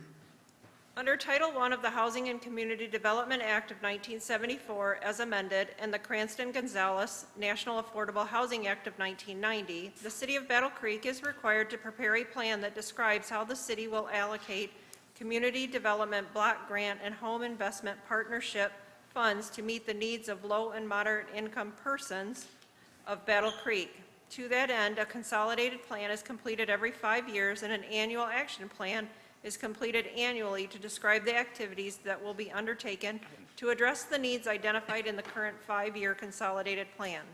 The annual action plan also serves as an application for community development block grant and home investment partnership funds.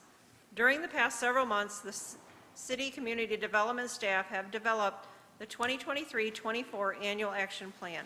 This resolution seeks adoption of the 2023-24 annual action plan and authorizes the city manager to execute required funding approval agreements with the U.S. Department of Housing and Urban Development. I move for the approval of Resolution 133. Support. And moved and supported to approve Resolution 133. Are there any comments, questions, or clarifications by the commission at this time? Seeing none, would you please vote on Resolution 133?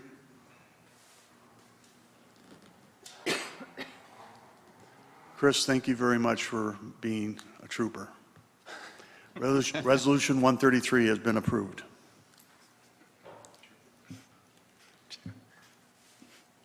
Next item on our agenda is Resolution 134. Madam Clerk? On July 6, 2021, by Resolution 180, the Battle Creek City Commission established a policy regarding flag display. Generally, it required the City Commission pass a resolution authorizing the display of any commemorative flag which could be displayed for a period not exceeding 30 days.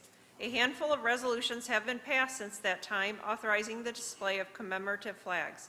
Several members of the City Commission have sought to either eliminate or amend the policy.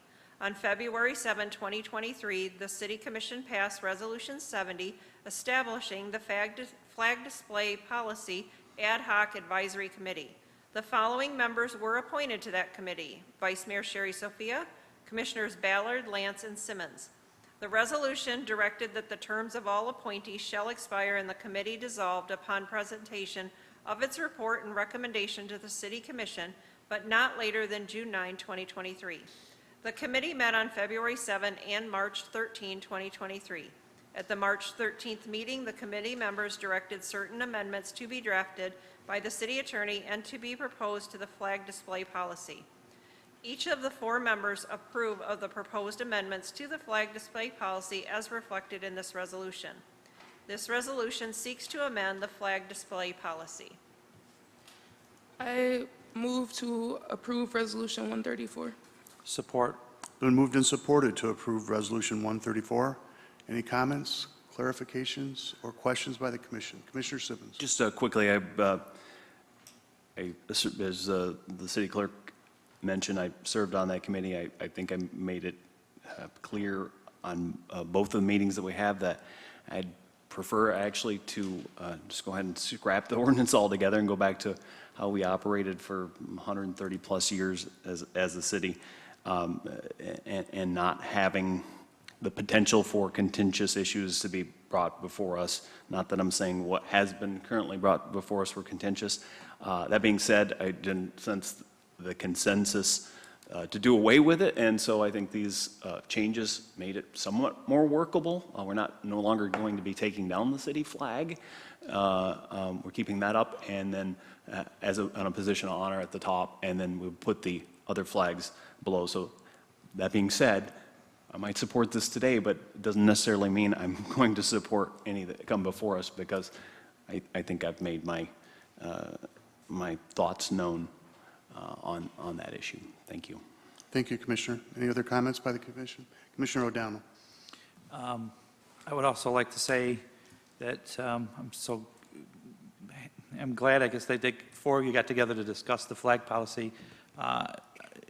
To me, it's still the same thing. It's going to be a flag up there. We'll have to pick on what commemorative means in the future. I would also like to say that I would like to see the elimination of that, to take that off of the commission for making decisions on what type of flag to display on there. But I will be voting yes because of the changes that are made. Thank you, Commissioner. Any other commission comments?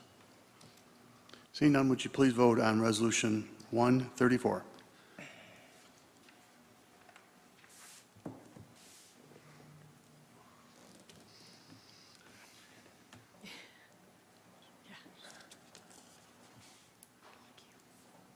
Resolution 134 has been approved.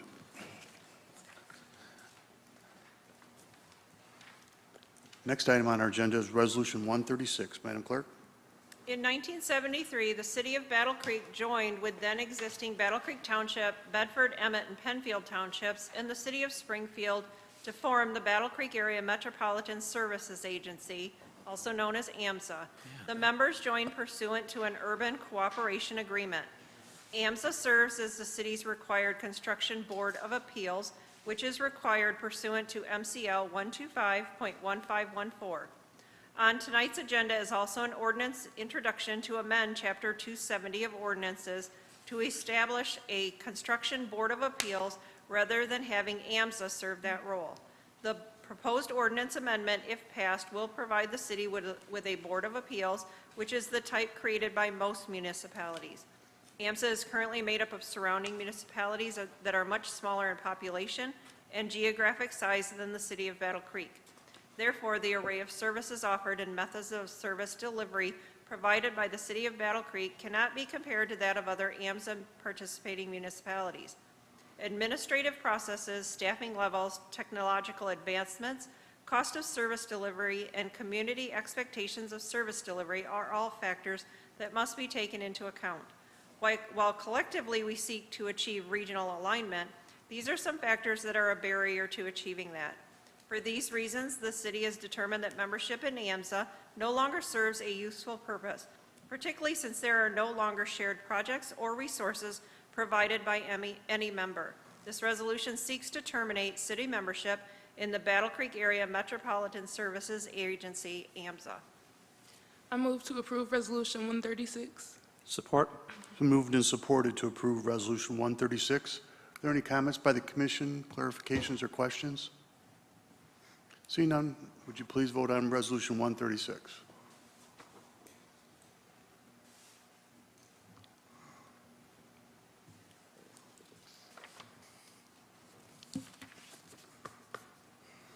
Resolution 136 has been approved. Next item on our agenda is general public comment. If you'd like to make a general public comment regarding matters of which the City Commission has control, please raise your hand and wait for us to acknowledge you, and then come forward to the podium. You'll have 3 minutes to make your comment. Please state your name and your address prior to making your comment. Any public comments tonight? Yes, David?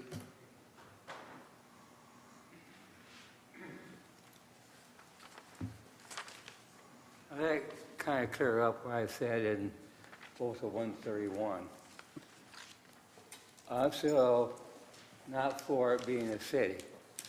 But I'm not, you guys came up with some good ideas. The guys got, Chris Simmons got some eggs every week, and things that we do with these animals for education, and you people have said earlier, and Thomas on it.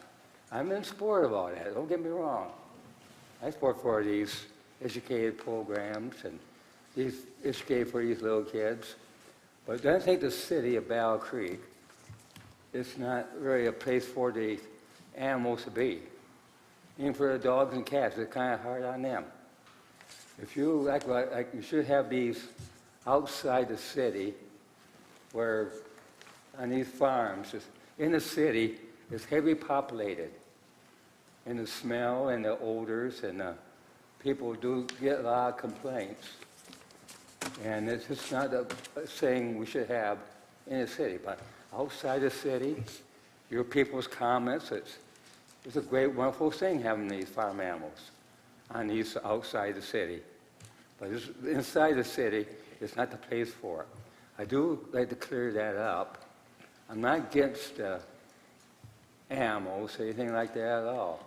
But it's just for these bigger animals and these chickens, roosters, they're noisy, they're older, and it's a city where it's heavily populated. It's not the place for it. I also want to clear up. I'm not against the ordinance, anything like that at all. But it's not in the city of Battle Creek. Thank you, David. Any other public comments at this time? Seeing none? Any commission comments? Nope. All right, the meeting's adjourned. Thank you very much.